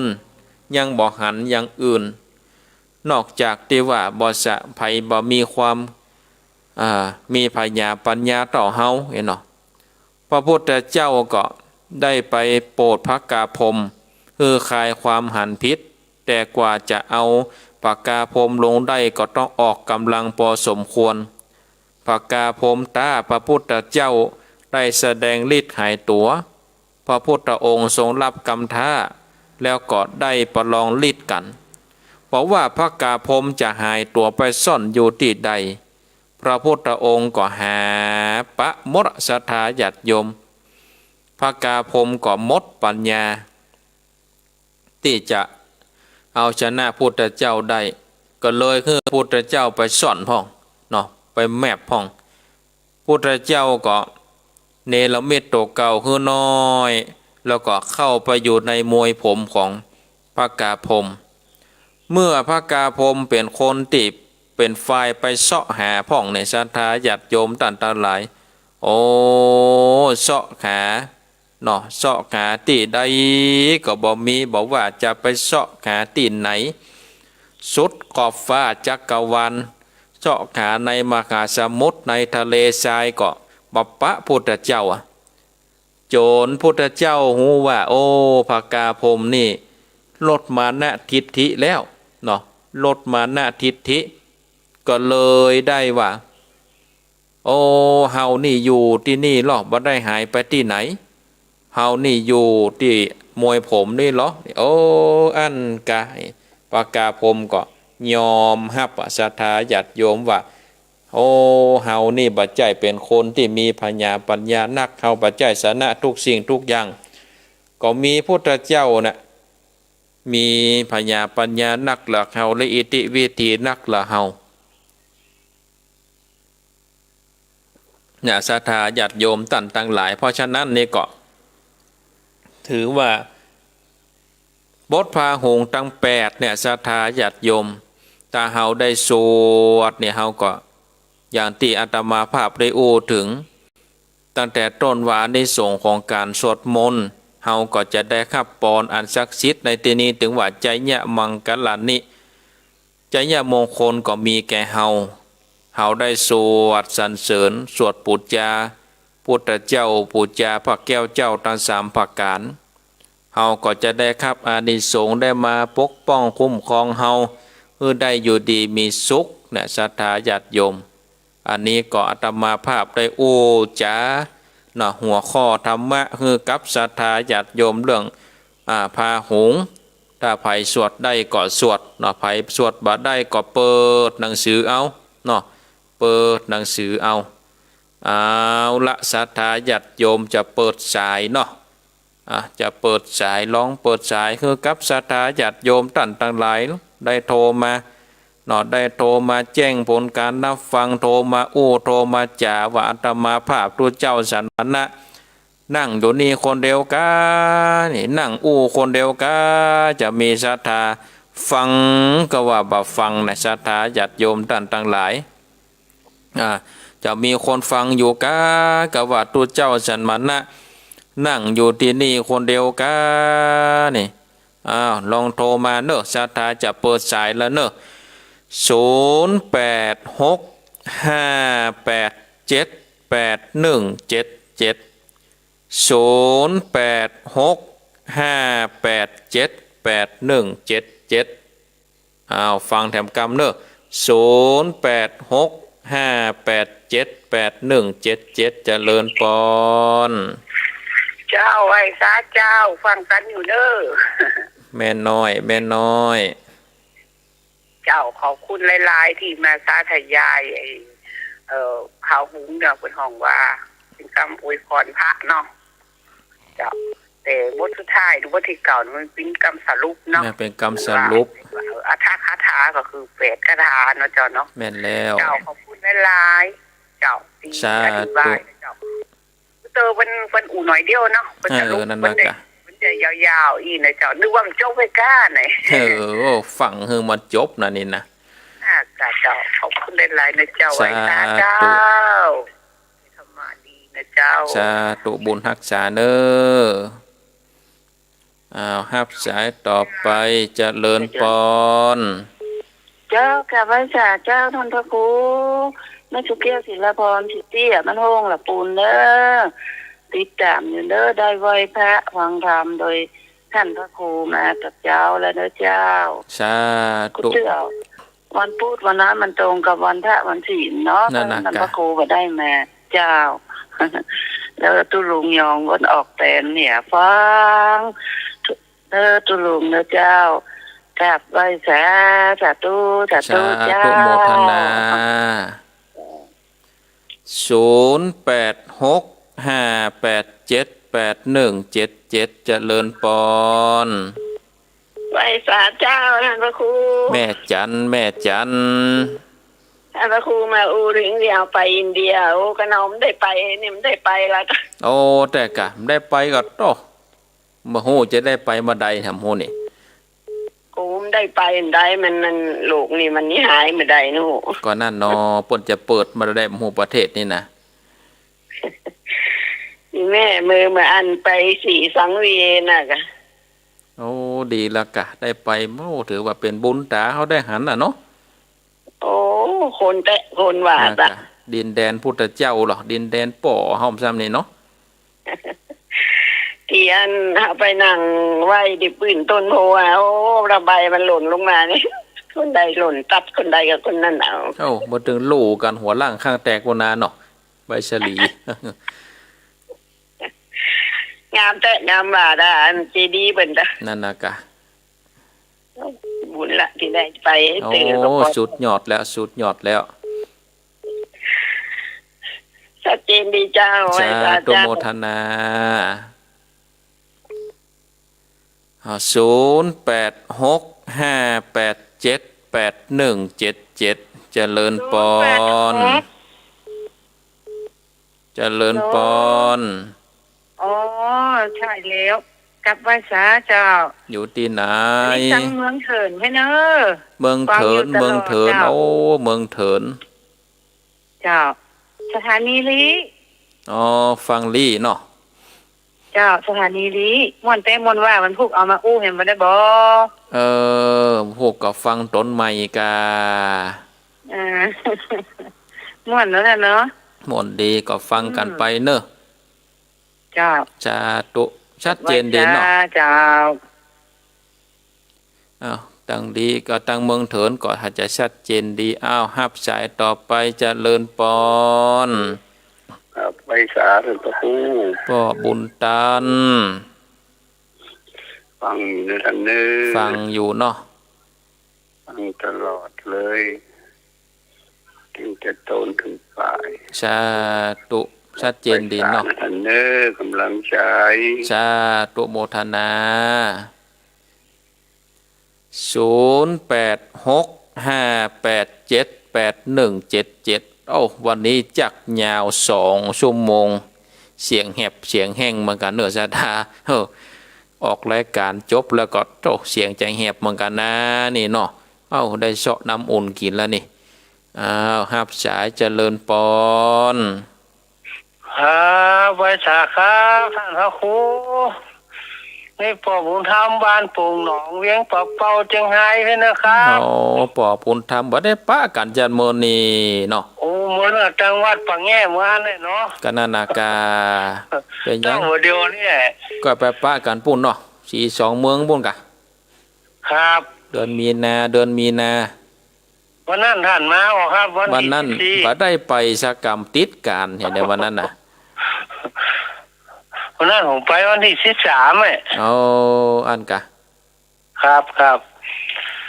ตื่นมันไปก็บัดตัดกันสักก็แม่เนาะ กันนานากะไปคนวันพ่องไปบัดตัดกันพ่องคนหลายบ่ได้ปะกันพ่องไงเนาะ ครับท่านก็มื้อๆได้ออกมาอีเนาะ เอาเหมือนได้แตนเปิ้นอันนี้น่ะ ครับ สาธุโมทนาเนอะ มันถึงได้ปะกัน นา เนาะ นากะโตปะแน่นอนถึงได้ปะกันบุญเติงกันแน่นอน ครับไว้จ้าครับ สาธุโมทนา ครับผม 0865878177เจริญปอน กับวัดสาพระครูครับ จากที่ไหน จากบ้านแม่ลานครับฟังอยู่เนอะพระครูบ่ได้ยินพระครูเมื่อนะหลายเดือนนะบ่ได้ยินพระครูย้ายไปออก4 โมงนะ น่า ถ้าพ กะ ระครูออก5 โมงนี่ผมจะได้ยินอยู่ที่เมียงลี่นี่บ่ได้ยินเมื่อนะได้ยินวันนี้นับเป็นบุญที่สุดแล้วบ่ได้ยินเสียงพระครูเต้ถามเหมือนแล้ว เอานั่นก็ไหลไปฟังพวกกันเนาะตี4ตี3กึ่งพวกกะ มันตอนนี้เป็นบอกว่าเป็นเปิด5 โมง เอาเพิ่นเปิด5 โมงฝ่ายหินเนี่ยได้ยินเนาะ บ่ได้อยู่ลี่นะครับบ่ได้ครับตั้งแต่5 ดวงนะได้ครับ เอาอันกะ อัน ถ้า เป็นหยัง ออก5 โมงนี่จะได้ยินก็ ก็ฟังสลับซับเปลี่ยนกันไปนะกะเนาะ ครับเต้ถามหมดแล้วบ่ได้ยินนี่ก็เสียใจแท้เนี่ย เอาพวกกะฟังทาง Facebook พวกกะเนาะครับ ฟังย้อนหลังทาง Facebook วันเด้อได้ยินดี สาธุโมทนา คุณจัดช่วยแจกครับ อ้าวรับสายต่อไปจะเลินปอน ไว้สาเจ้าน้องใบเตยร้องเคยกว่าเจ้า น้องใบเตยน้องใบเตยฟังแต่เจ้าแล้วเนาะ เจ้า อ้าววันนี้ว่าจะใดวันนี้ น้องจะปั่นปอนเจ้า เอาเลย จับปีติโยวินาสันโตสัพพะโลกวินาสันโตมาเตภาวันวันตาลายสุขีติกายุโกอภิวาทนาสิลิสานิจังพุทธาปัจจายโนจตารโลธรรมาวะฐานติอายุวันโนสุขังพลัง สาธุวันนี้ไปโรงเรียนก็วันนี้ เรียนออนไลน์ เรียน เจ้า ออนไลน์เนาะเอาสาธุโมทนาเนอ เจ้าเว้ยสาเจ้า อยู่ดีมีสุขอ้าวทางแม่ลานเมืองลีก็ฟังทาง Facebook เนอะฟังทาง Facebook นี่ถึงได้ยินย้อนหลังก็ได้สาธุเจ้ารัตนสิริภิกขุเนอะอ้าวฮับสายคำกำเอาได้10สายเนาะเอาได้10สายเจริญปอน ไหว้สาเจ้าท่านพระครู จากที่ไหน แม่อยู่อำเภอลีบ้านบวกเจ้า บ้านบวกอำเภอลีเนาะ แม่ไม่ได้ยินท่านถึงเที่ย โอ้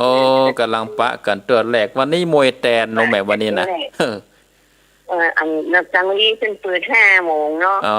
ดักกะกูเตือนกับฟังท่านอาจารย์เนี่ยเนาะ เจ้า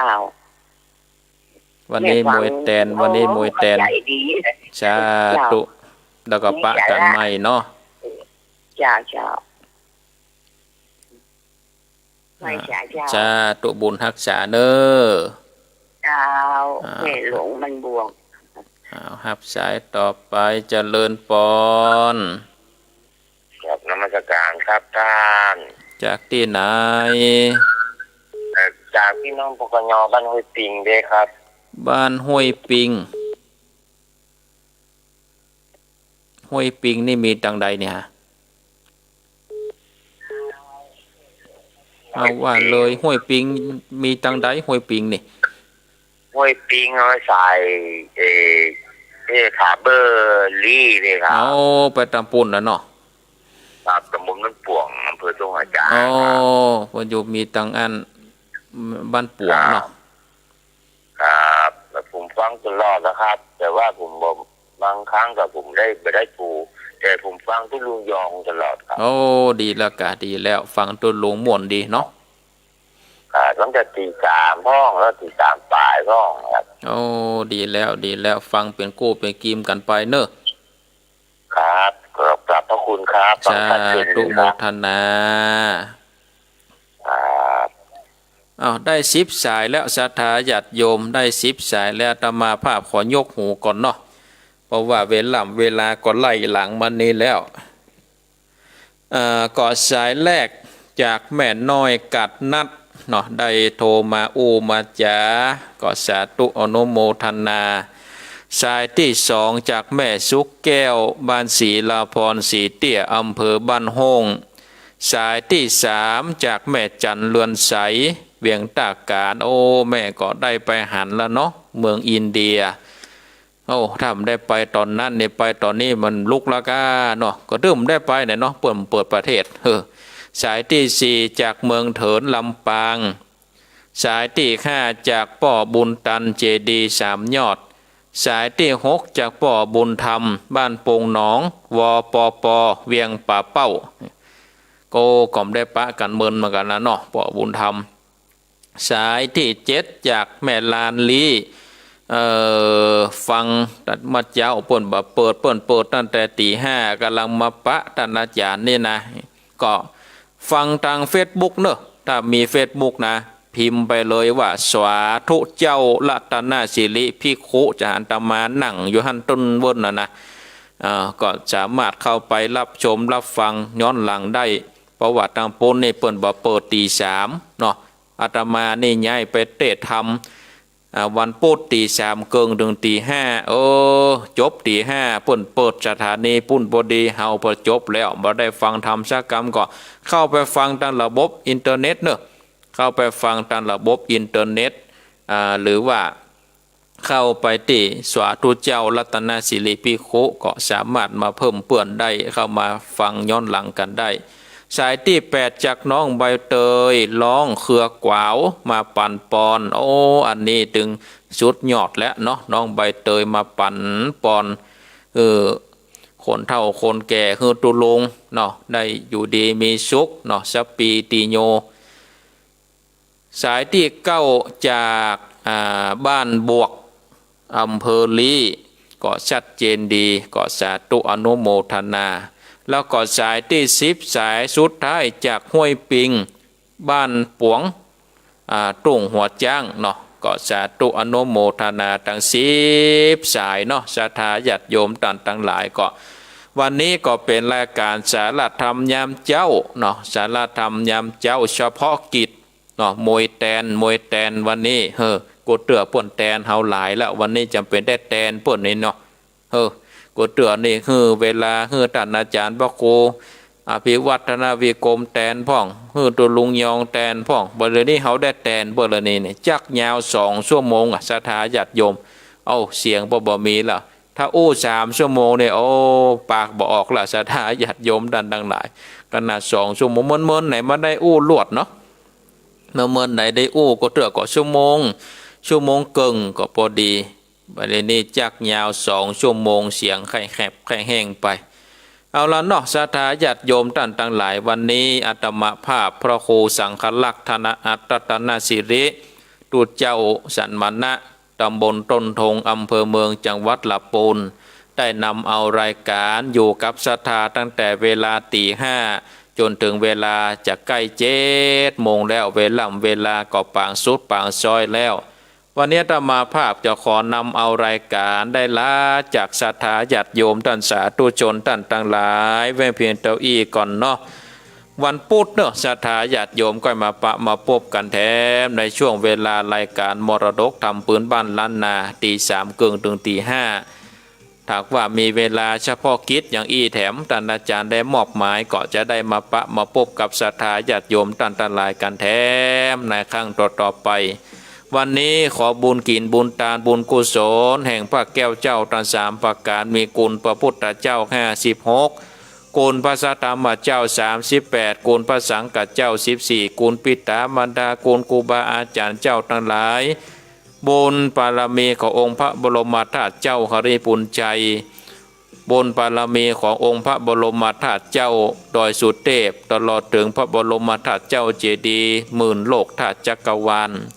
บุญบารมีของครูบาเจ้าเสดีวิจัยตนบุญแห่งลานนาไทยบุญบารมีของพระแม่เจ้าจามเทวีปฐมกษัตรีแห่งนครนฤปุญชัยบุญแห่งเทวบุตรเทวดาเจ้าทั้งหลายได้มาปกปักรักษาอย่างเจ้ามูลศรัทธาที่ได้ฟังรายการในเจ้าวันนี้ฟังทางวิทยุก็ดีฟังทางอินเทอร์เน็ตก็ดีฟังทางระบบเฟซบุ๊กก็ดีก็ขอความสุขความสัสดีจงมีแก่ทุกท่านทุกคนหิปันมาหาปันได้ดูตั้งกินดูตั้งไว้เตตานก็ขอให้ทุกท่านทุกคนมีอายุวันนะสุขะภละปฏิภาณธนสารสมบัติเนื้อคิดสิ่งใดเพื่อสมดังความมุ่งมั่นปรารถนาเหมือนกันทุกท่านทุกคนอายุวันโนสุขังภละ